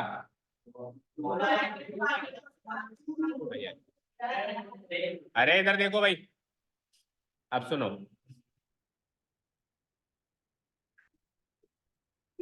इनका रेशियो बनाना है मुझे। तो सबसे पहले तो मैं पूरे this is to this is to this, ये रेशियो बनाना है आपको। तो सबसे पहले तो मैं 3 से मल्टीप्लाई कर देता हूँ सबको। पाई से पाई तो गया, और 3 से मल्टीप्लाई कर दो। 3 से मल्टीप्लाई किया, रुक तो जाओ, 3 से मल्टीप्लाई किया तो 3r² इज टू, इधर 3 से मल्टीप्लाई किया r² इज टू, इधर 3 से मल्टीप्लाई किया 2r3। अब अरे क्या कर रहे हो भाई, आखिरी दिन है फिर भी बचपना नहीं छोड़ रहे। हाँ, अब सुनो, रेडियस और हाइट सेम है, ये सवाल है। रेडियस और हाइट सेम है, तो इसकी रेडियस देखो, इसके पास तो हाइट और हाइट है, उसके पास हाइट जैसा कुछ दिखाई नहीं दे रहा। तो उसके r³ को अगर मैं तोड़ दूं और r² इंटू r लिख दूं, तो r ही तो उसकी हाइट है, अभी अभी आपने कहा। तो ये रेडियस, ये हाइट, ये रेडियस, ये हाइट, ये रेडियस, ये हाइट, तो हाइट तीनों की सेम है ना। तो हाइट अगर तीनों की सेम है तो काटो काटो काटो, या फिर अगर आपने ऊपर वैल्यू डाली है ना, वो पुटअप करो। 3, इसकी रेडियस क्या है x, इसकी हाइट क्या है y, इसकी रेडियस क्या है x, इसकी हाइट क्या है y, इसकी रेडियस क्या है x, और इसकी हाइट क्या है y। अब देखो काट, अब काटना शुरू कर दो, y 2 रह गया क्या, ठीक है, x² x² क्या बचा, 3:1।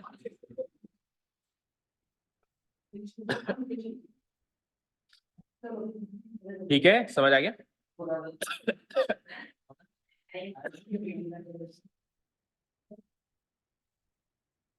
एक क्वेश्चन अच्छा सा मुझे कहीं ना कहीं 9th वालों ने भेजा था, आप आपसे अच्छे क्वेश्चन 9th वाले भेजते हैं, आपको पता है।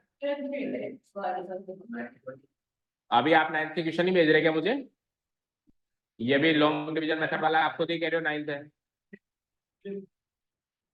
एक क्वेश्चन याद आ रहा है मुझे ऐसे रेशियो का, सरफेस एरिया वाले।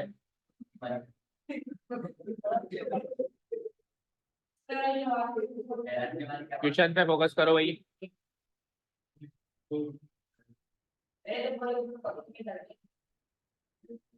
क्या करते हैं पूरे दिन भर,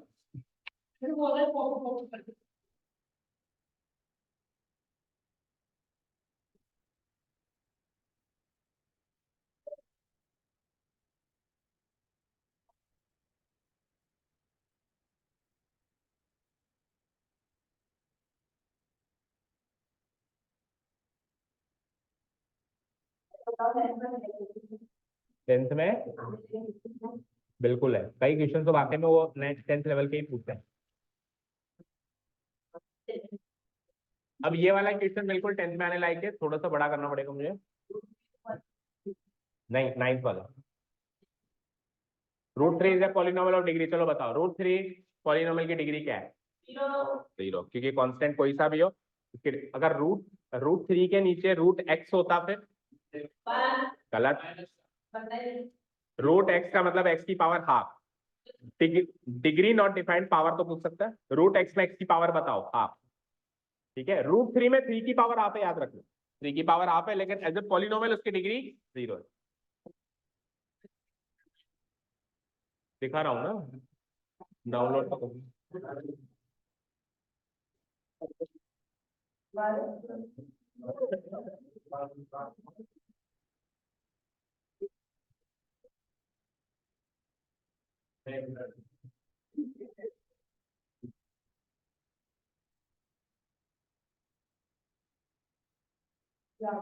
नाइन्थ वाला देखो, सॉल्व करो, try to solve it out.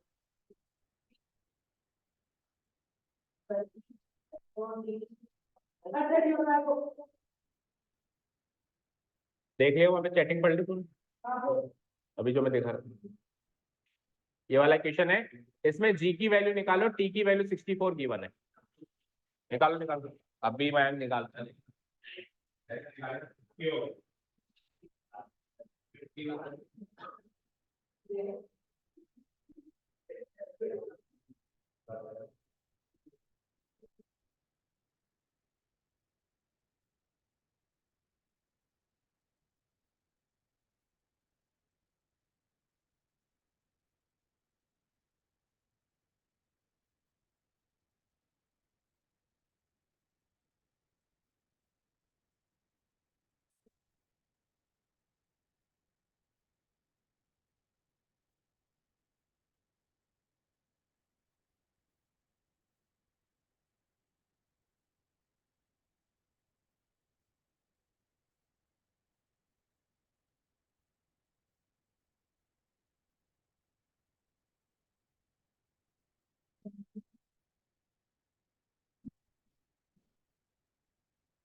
Simple तो है, मैं थोड़ा मना कर रहा हूँ। कितना?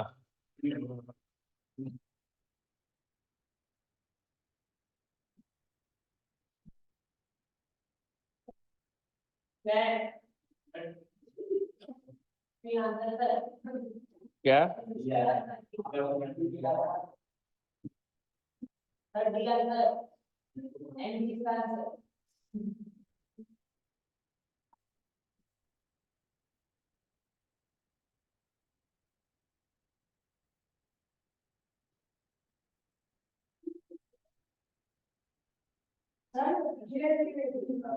बी, बी तो गलत है,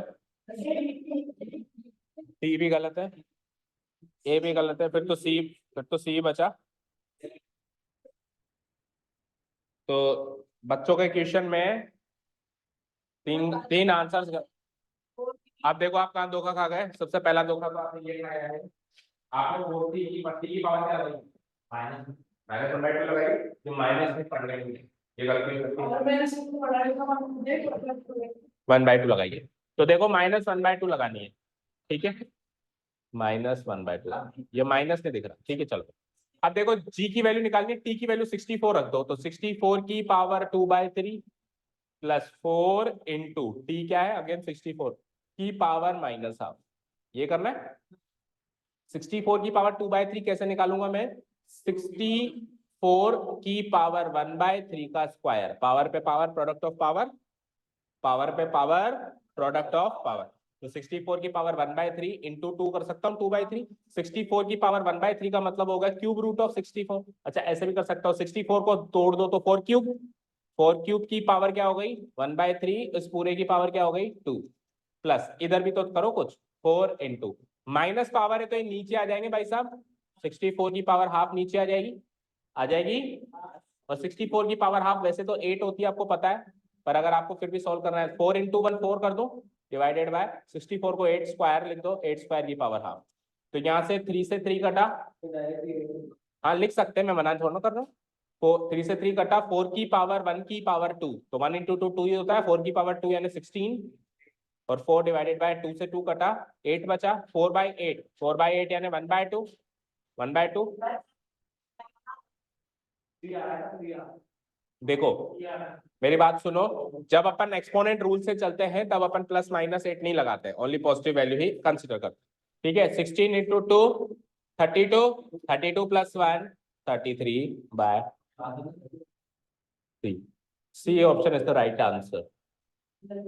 अच्छा एक चीज बताओ मुझे, एरिया ऑफ ट्राइंगल कैसे निकालते हैं अगर तीन साइड्स गिवन हो? अब दूसरा सवाल सुनो, तीन साइड्स गिवन नहीं है, तीन मीडियंस गिवन है।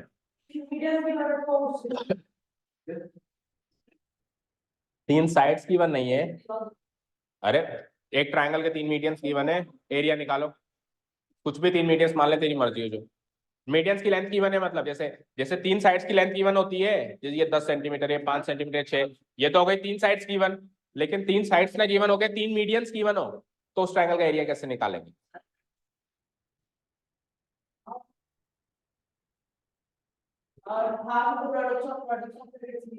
ना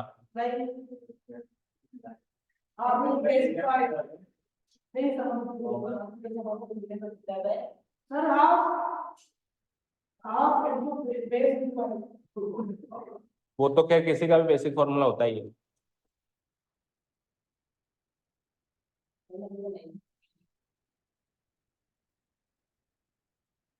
अच्छा नाइन्थ में जाके बेचेगा तू, वैसे नहीं बेचेगा क्या? क्यों नहीं बेचने दिया? अच्छा ये मैंने बताया नहीं कि आप मुझसे डाउट्स पूछ सकते हो, ये तो मैंने बताया नहीं आपको कि आप मुझसे डाउट्स पूछ सकते हो, ये तो टीचर को बताना पड़ता है कि बेटा आप मुझसे डाउट्स भी पूछ सकते हो। ये करो, ये करो, कोशिश तो करो, करो। हाँ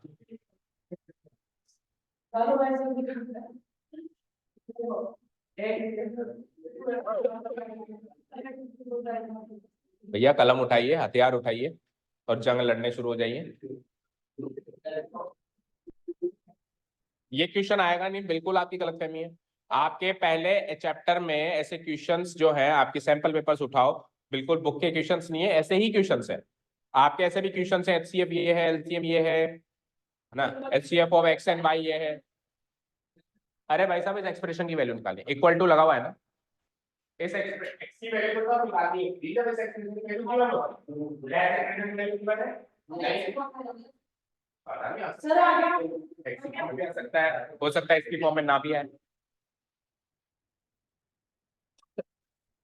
चलो ये लास्ट क्वेश्चन है मेरी तरफ से, अगर आपको कोई डाउट ना हो तो इस क्वेश्चन के बाद आप जा सकते हो। मीडियंस अगर गिवन हो और उसका एरिया कैसे निकालेंगे, उसका वीडियो में अभी आपके 10th वाले ग्रुप में पोस्ट करता हूँ, वो इंपॉर्टेंट क्वेश्चन है, याद करके जाना। ये 9th वालों ने पूछ लिया, लेकिन ताज्जुब की बात है कि 10th वालों ने ना 9th में पूछा और 10th खत्म हो गया आज तक नहीं पूछा। उन्होंने इसी साल पूछ लिया कि सर मीडियंस गिवन हो तो एरिया कैसे निकाल दूं। उसका पूरा वीडियो है मेरे पास पोस्टेड, वो मैं आपके ग्रुप में ऐसे ही डाल दूंगा। आपको वो वाला कौन सा? अच्छा, आपने कल कुछ भेजा था, तो आप बोलो ना, याद दिलाओगे तो बोलो। पहले इसको सॉल्व करो, बता देता हूँ, अभी कोई इश्यूज नहीं है।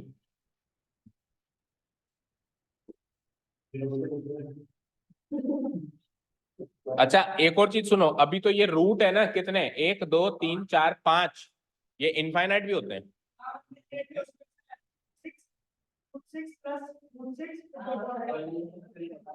इनफाइनाइट इनफाइनाइट भी आता है ना, तो अभी तो चलो 5 ही है, फाइनाइट है अभी तो, मुझे फाइनाइट है।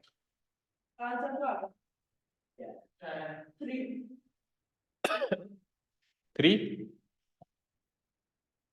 कैसे? चलो देखो भाई, देखो पेन भी नहीं उठा रहे आप लोग, हाँ करो।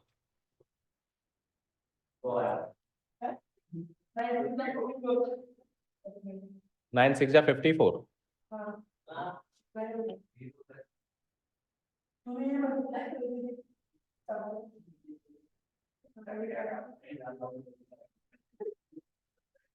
फिफ्टी फोर 18 है इसका आंसर, 18।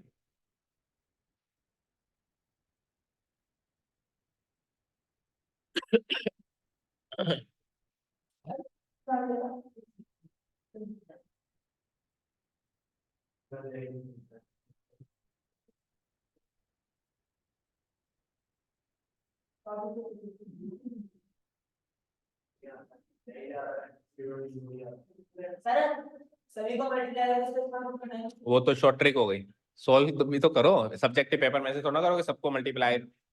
मान लो कि ऑप्शनल एमसीक्यू आता है तो शॉर्ट ट्रिक क्या है, एमसीक्यू आता है तो शॉर्ट ट्रिक क्या है, इसमें से कांस्टेंट वैल्यूज जो पकड़ो, 2 3 6 9, और फाइनल जो रूट है वो क्या है, स्क्वायर रूट।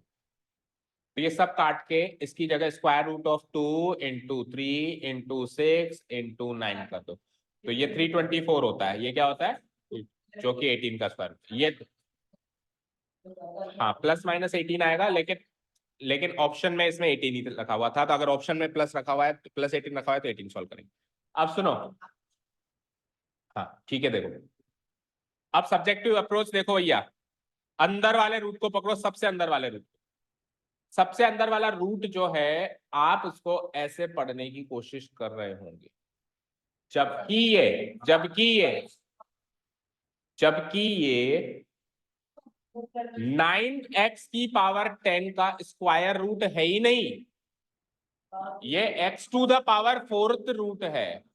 अब सुनो, ये तो होता है रूट 2, लेकिन अगर मैं 3 फंसा दूं बीच में तो ये क्यूब रूट 2 ऑफ 2 होता है, अगर मैं 4 फंसा दूं तो 4th रूट ऑफ 2 होता है, अगर मैं 5 फंसा दूं तो 5th रूट ऑफ 2 होता है। तो ये x की power 4th root of 9x to the power 10 है, समझ आया? उसको सॉल्व कैसे करते हैं सर, तो उसको सॉल्व करने का आपको एक्सपोनेंट रूल बताया गया था क्लास 9th में, कि अगर a की पावर m का nth रूट आ जाए तो उसको a की पावर m बाय n लिखा जाता है, जो इधर रखा हुआ है वो डिनोमिनेटर में आता है, याद है?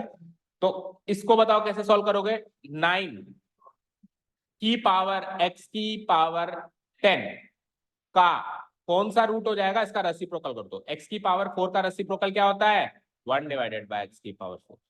ठीक है, इसको जब मैं सॉल्व करूंगा तो ऊपर तो है x की पावर 10, नीचे है x की पावर 4, तो कितने पावर बच गई 6 पावर बच गई।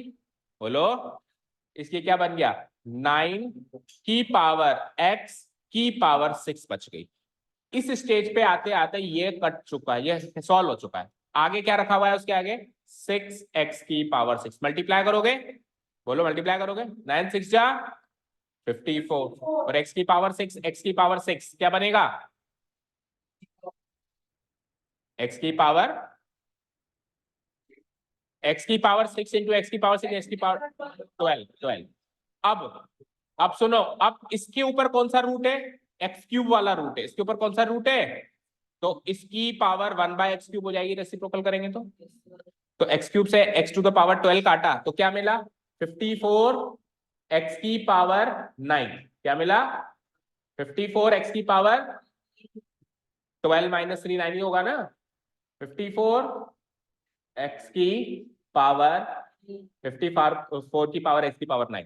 ठीक है, उसके आगे मल्टीप्लाई कौन हो रहा है 3x क्यूब, कौन मल्टीप्लाई हो रहा है 3x क्यूब नहीं है सॉरी 3 की पावर x क्यूब है। इसको मल्टीप्लाई करो 3 इंटू 54 करो जरा 3 4 जा 12 रिमाइंडर 1 3 5 जा 15 और 1 162 x क्यूब। गलत किया है कुछ, अब बताओ क्या गलत किया है। पहले से गलत किया है, सुनना ध्यान से। लिखने में गलती करी है, हमने इसको 6x की पावर 6 लिख दिया जबकि ये 6 की पावर x की पावर 6 है। 6 की पावर x की पावर 6 है, तो ये सॉल्यूशन गलत है हमारा यहाँ पे, मतलब अंदर वाला। देखो कैसे सॉल्व करते हैं, a की पावर m इंटू बी की पावर m। अगर पावर पावर सेम होती है तो बेसिस का प्रोडक्ट होता है, क्या होता है बेसिस का प्रोडक्ट होता है, पावर तो वही रहेगी। जैसे a की पावर m, अगर a की पावर m इंटू बी की पावर m करेंगे तो टोटल ab की पावर m होगी होगी। तो यहाँ पे बेस क्या है 6, यहाँ पे बेस क्या है 9, तो 6 इंटू 9 54 की पावर x की पावर 6 होगी। समझ गए, समझ गए अभी। अब x की पावर 6 को 1 बाय एक्स क्यूब से मल्टीप्लाई करेंगे तो एक्स क्यूब बचेगा। क्या बचेगा एक्स क्यूब 54 की पावर एक्स क्यूब। इससे कौन मल्टीप्लाई हो रहा है 3 की पावर एक्स क्यूब, मल्टीप्लाई कराओ 3 की power X cube. Same to same वो रूल चलाओ, एक्स क्यूब कॉमन बेस हो गया 3 इंटू 54 क्या सोल्व किया था 3 4 12 रिमाइंडर 1 162 की पावर एक्स क्यूब हो गया। उसके साथ कौन सोल्व होगा 2 की पावर एक्स, तो 2 की पावर एक्स को नहीं 2 की पावर एक्स नहीं 2 की पावर 1 बाई एक्स, इसकी पावर क्या हो जाएगी एक्स स्क्वायर लगा हुआ है ना इसके आगे, तो 1 बाय एक्स स्क्वायर। तो एक्स क्यूब से एक्स स्क्वायर सॉल्व होगा तो एक्स रह जाएगा केवल 162 की पावर एक्स। उससे कौन सॉल्व होगा 2 की पावर एक्स। अब मल्टीप्लाई करो 2 2 जा 4 2 6 जा 12 रिमाइंडर 1 324 की पावर एक्स, और उसके पीछे कौन लगा हुआ है एक्स, तो यानी कि इसकी पावर क्या हो जाएगी 1 by X, X X cut गया, फाइनली क्या बचा 324 और उसके ऊपर क्या लगा हुआ है स्क्वायर रूट, यानी कि प्लस और माइनस। ठीक है, ठीक है। हाँ रुद्र आपने कहाँ पे भेजा है मुझे, पर्सनली भेजा है या फिर ग्रुप में डाला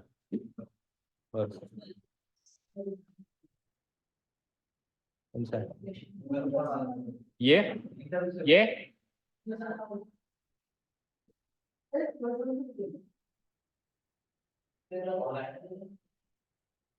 अब आप बताओ उसमें क्या कहना चाह रहे हो। अरे बोलो कोई आया है एक बार ये वाला इस वाले गेट से बुलाऊंगा, इस वाले गेट से कौन आया बेटा आपके कोई है अच्छा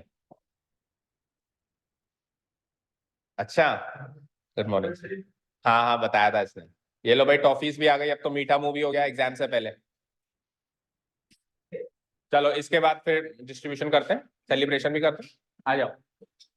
हाँ क्या है देखो sine theta minus 2 sign cube theta, जैसा कि मैं पढ़ पा रहा हूँ, और divided by 2 cos cube theta minus cos, बड़ा करो ये ले भाई बड़ा डाउनलोड करो।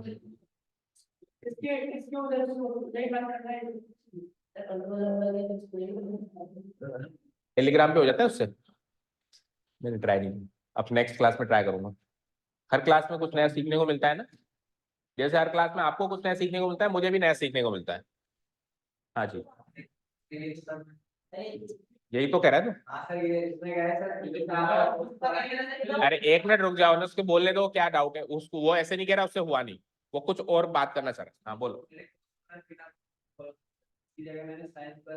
कोस स्क्वायर थीटा को आपने ऐसे खोला, आप क्या कह रहे हो, इसकी जगह आप इसको ना खोल के साइन स्क्वायर थीटा को खोलें, इसको खोलें और उसको एज इट इज रहने दें। ठीक है, देखो इधर sine theta by cos theta तो टेन थीटा लिख देगा, ये तो साइड में रख दो। अब 1 माइनस 2 साइन स्क्वायर थीटा को खोल के क्या लिखेगा, 1 माइनस कॉस स्क्वायर थीटा, ऐसे ही लिखेगा बेटा, और ये पूरी चीज इससे मल्टीप्लाई होगी। होल डिवाइडेड बाय नीचे वाले को अपने छेड़ूंगा नहीं, क्योंकि ऊपर वाले को खोल दिया तो नीचे वाले को नहीं छेड़ूंगा। 2 कॉस स्क्वायर थीटा माइनस, ये कहना चाह रहा है, इसको सोल्व कर दे। ठीक है करते हैं।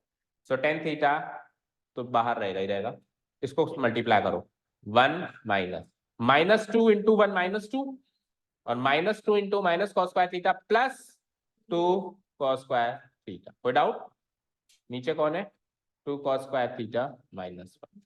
ठीक है, 1 -2 क्या होता है बेटा, -1, तो -1 प्लस 2 कॉस स्क्वायर थीटा या 2 कॉस स्क्वायर थीटा -1 तो सेम ही क्वांटिटी है भाई, इसमें भी -1 है, इसमें भी -1 है, इसमें भी +2 cos स्क्वायर थीटा, इसमें +2 cos स्क्वायर थीटा, तो tan थीटा बच गया आंसर। आपने 2 -1 कर दिया जबकि 1 -2 हो। ठीक है, अभी क्लियर है, नो डाउट्स एट ऑल। कर दे all the best, Shri Ganesh कर दे।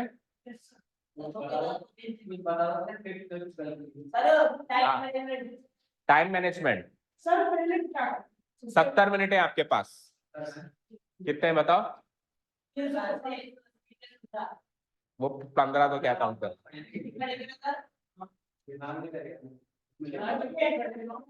ठीक है, तो चलिए देखिए सुनिए, 180 प्लस 15 मिनट्स है, प्रैक्टिकली देखें तो सही कह रहा है कि कुछ एक क्वेश्चन अपन पढ़ तो सकते हैं एटलीस्ट, है ना, और नहीं लिखना मत कभी भी, एक चीज याद रखना, नहीं पेपर पे भी नहीं लिख सकते, आप लिख देते हो ठीक है बचे हुए हो, लेकिन अगर मान लो उसी समय फ्लाइंग आ जाती है तो आपको जब तक बेल नहीं रिंग होती तब तक आप पेन को बॉक्स में रखना होता है, आप पढ़ सकते हो बस इतना अलाउड होता है।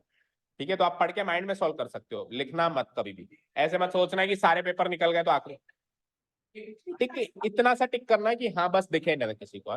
ठीक है, तो 180 प्लस 15 मिनट्स है आपके पास, तो ये 180 प्लस 15 मिनट्स आपको जिंदगी भर याद रहेंगे। ठीक है, तो I will not tell you कि आपको क्या करना है, आपको खुद को सोचना है कि आपको क्या करना है। अच्छा करोगे तो भी जिंदगी भर याद रहेंगे, बता रहा हूं ना, बुरा करोगे तो भी आपको याद रहेंगे। ठीक है, तो strategy person to person differ करेगी, तो मैं नहीं कहूंगा कि मेरी स्ट्रेटेजी है, आपकी स्ट्रेटेजी क्या होनी चाहिए। मेरी स्ट्रेटेजी तो मैंने पहले ही आपको बताई थी शुरुआत में कि मैं फर्स्ट क्वेश्चन नंबर 1 से स्टार्ट करते हैं करना, लेकिन अगर किसी क्वेश्चन के अंदर मुझे हल्का सा भी ऐसी फीलिंग आती है कि यार ये क्वेश्चन मेरा समय ले लेगा, तो मैं अपनी ईगो पे नहीं आऊंगा कि इसको सॉल्व करके ही जाऊं, उसको आप सम्मान दो, गोला लगाओ, आगे बढ़ो। और वो पता कब चल जाता है कि यार ये मुझसे इतनी देर में होगा, जब प्रैक्टिस अच्छी होती है। अब पर्सन टू पर्सन जितनी जितनी प्रैक्टिस है आपको वैसे वैसे क्वेश्चन बताएगा कि मेरे को इतना टाइम लगना है, मेरे को इतना टाइम लगना है, गोला लगाते जाओ। एमसीक्यूज में मैक्सिमम 1 मिनट से ज्यादा नहीं देना टाइम, 1 मिनट के अंदर पता लगाना है कि मुझसे सॉल्व होगा नहीं होगा। 1 मिनट काफी होता है ये जानने के लिए कि एमसीक्यू मुझसे सॉल्व जल्दी होगा या लेट होगा। अगर आपको लगता है कि यार ये तो टाइम कंज्यूमिंग और एक ही नंबर का क्वेश्चन है, तो आप अगले क्वेश्चन पे आ जाइए। ऐसे करते करते फिल्टर करिए, लास्ट तक जाइए। इस स्ट्रेटेजी से आप करोगे, यकीन मानिए 3 घंटे की जगह 2 घंटे के अंदर एक बार आप पूरा पेपर गो थ्रू करके आ चुके होंगे, 1 घंटा बचेगा पूरा पूरा, उसके बाद आप उन क्वेश्चन पे आइए जिनको आपने गोला लगाया। क्या टीप के चल रहा है क्या, टीप नेट आपने का?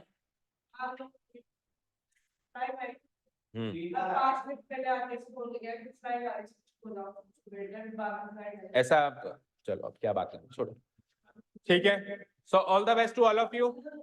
मैं I will not talk about that, मैं आपको यही कहूंगा बेटा कि आगे बहुत जल्दी, मतलब अब ज्यादा देर नहीं बची है, बहुत जल्दी आप रियल वर्ल्ड में कूदने वाले हैं। अब मतलब एक तरीके से आपकी बचपन वाला एज खत्म हो गया जिसमें आपके मम्मी पापा या टीचर्स आपका ध्यान रखते थे, अब आपको आपका ध्यान खुद रखना है, और आप रियल वर्ल्ड में 11th क्लास से बच्चा रियल वर्ल्ड में कूदा हुआ ही मानो, क्योंकि वहां से उसको क्या करना है क्या नहीं करना है वो अपना करियर बिल्ड करना शुरू कर देता है।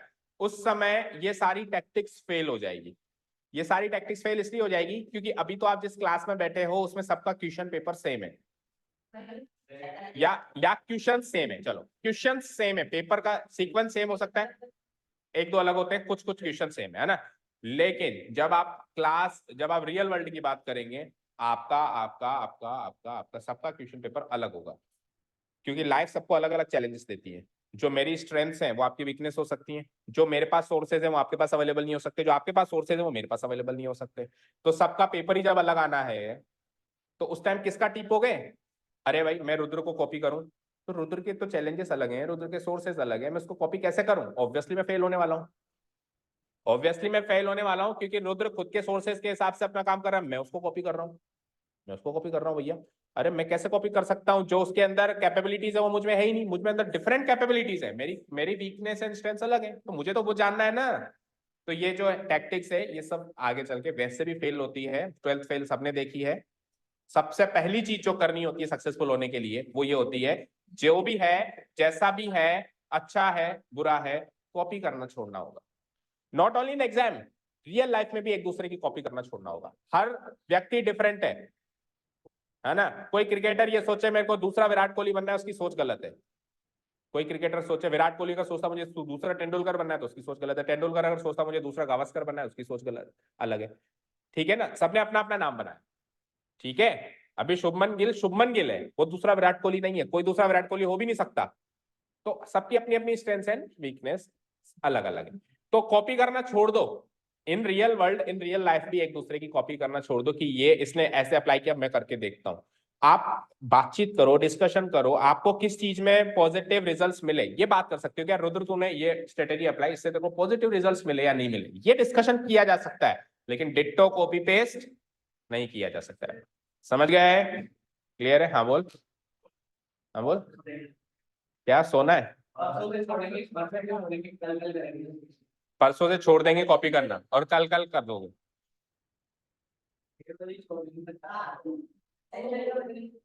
ठीक है, अब वो मैं किसी को फोर्स नहीं कर सकता कि आपको क्या करना है क्या नहीं करना है, आपकी अपनी अपनी पर्सनल चॉइस है आपको क्या करना है। ठीक है चलो, किसका? असर्शंस एंड रीजंस का क्या करें? दो ही दो क्वेश्चन आएंगे, इतना क्या सोचना। सेम टू सेम, अरे सुनो मेरी बात, सेम टू सेम वही अप्रोच एमसीक्यूज में ही आएंगे, सेम टू सेम वही अप्रोच। असर्शन रीजंस में एक ही जगह 2 मिनट दे देना, क्योंकि उसमें स्टेटमेंट पढ़ना पड़ता है, 2 स्टेटमेंट मिलते हैं उसमें लंबे लंबे। सॉल्व कैसे करेंगे हमने डिस्कस नहीं किया है।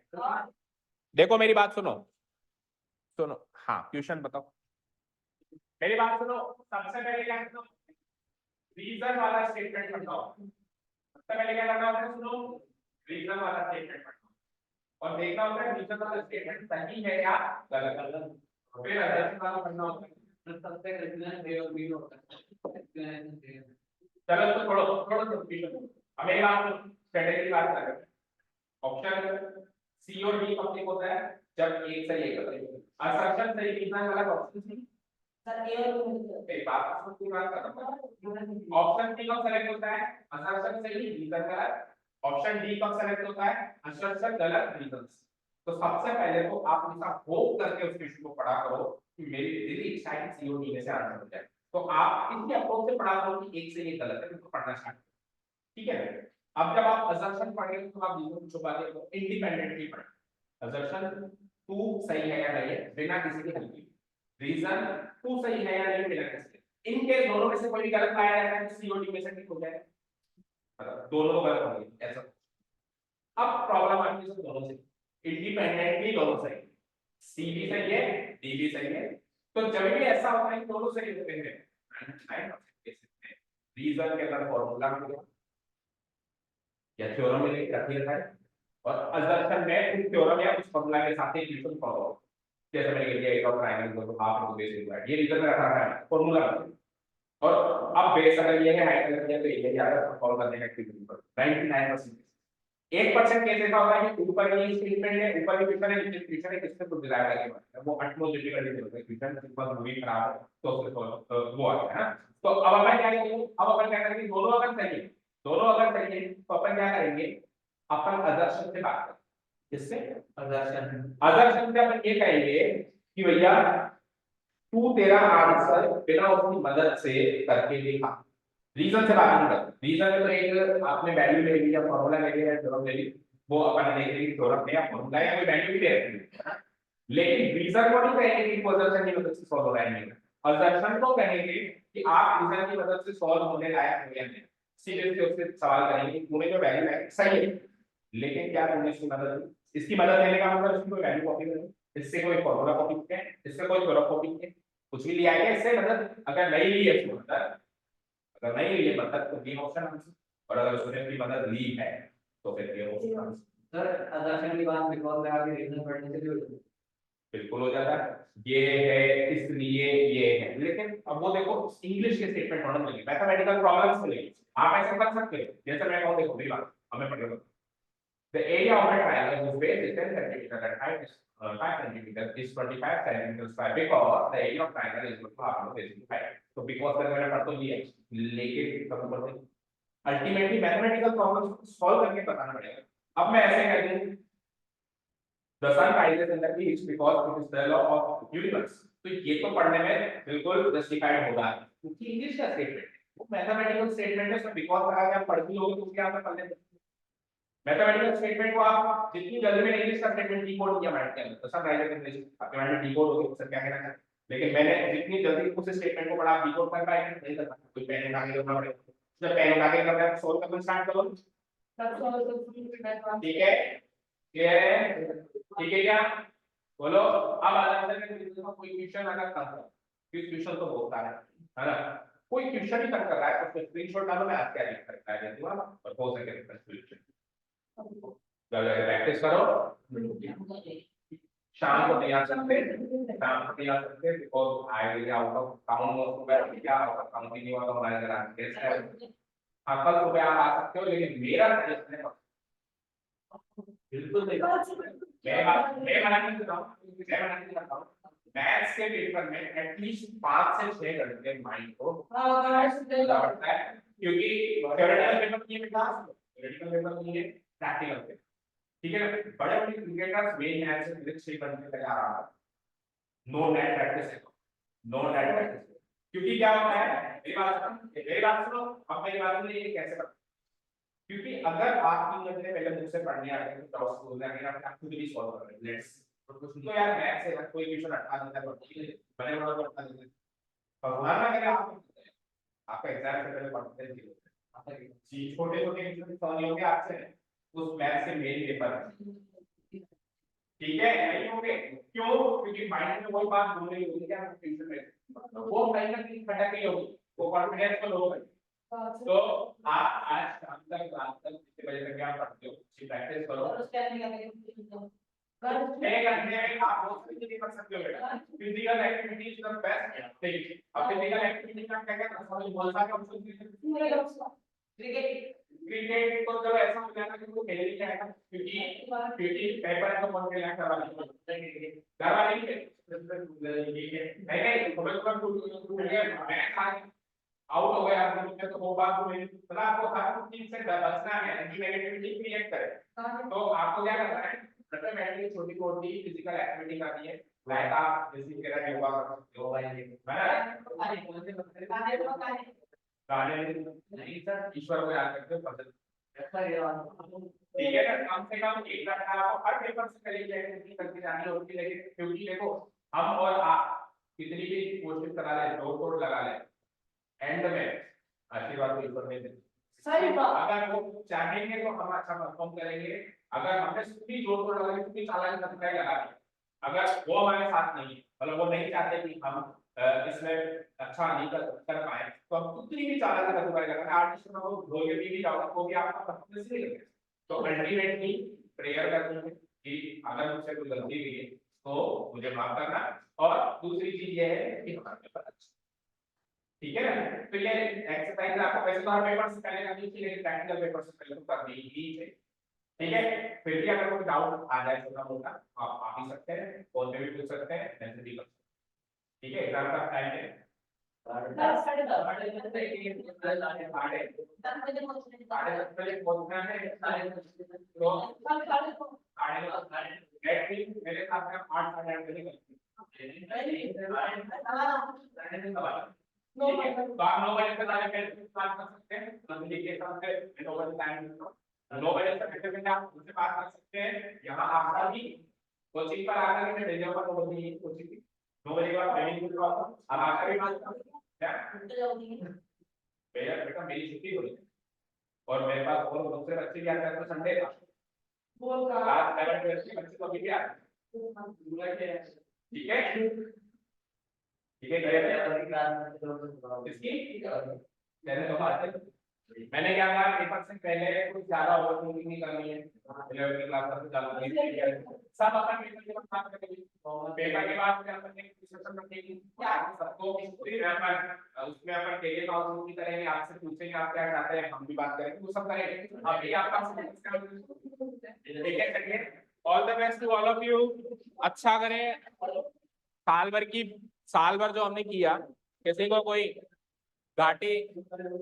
कोई घाटी वादी का शब्द निकल गया हो घाटी वादी का शब्द कोई को ऊंच नीच हो गई हो वार्तालाप करने में तो ऐसा नहीं है कि किसी आपसे मेरी किसी से पर्सनली दुश्मनी है केवल और केवल आपकी भलाई के लिए कुछ कटु शब्द भी कभी कभी बोल देते हैं और बोलने भी पड़ते हैं ना ये आई होप आप समझते होंगे तो दिल पे मत लेना अच्छा करके आना लाइफ में इसके बाद हम मिले ना मिले हम एक दूसरे को याद रखें अच्छे सेंस में इसकी कोशिश करें ठीक है हाँ बताओ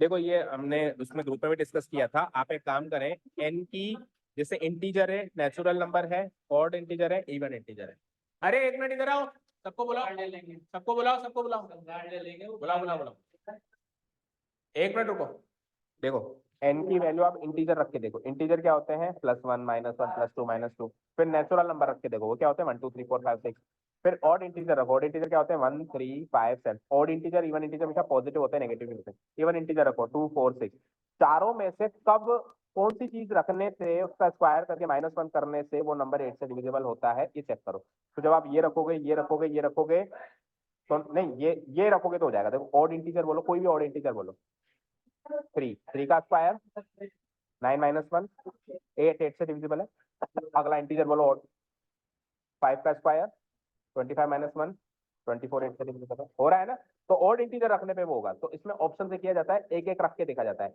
इंटीजर में फिर कोई सा भी इंटीजर रख सकते हैं 2 -1 -3 तो आप करोगे तो 8 से डिविजिबल नहीं होगा नेचुरल नंबर भी आप 1 2 3 4 कुछ भी रख सकते हैं इवन इंटीजर से भी ऑड इंटीजर हो जाएगा ओके तो एक बार क्लैपिंग कर लेते हैं Happy birthday to you. Happy birthday to you. क्या हुआ? Happy birthday dear Molly. Happy birthday to you. चलो मैं ले लेता हूँ मेरी सबको आप अरे बस हो गया सो हमारे सेशन का लास्ट बर्थडे भी सेलिब्रेट हो गया इस बार ठीक है चलो विश यू हैप्पी बर्थडे ठीक है हो गया Thank you so much for listening to us. Have a nice day. Keep learning. Have a great life ahead.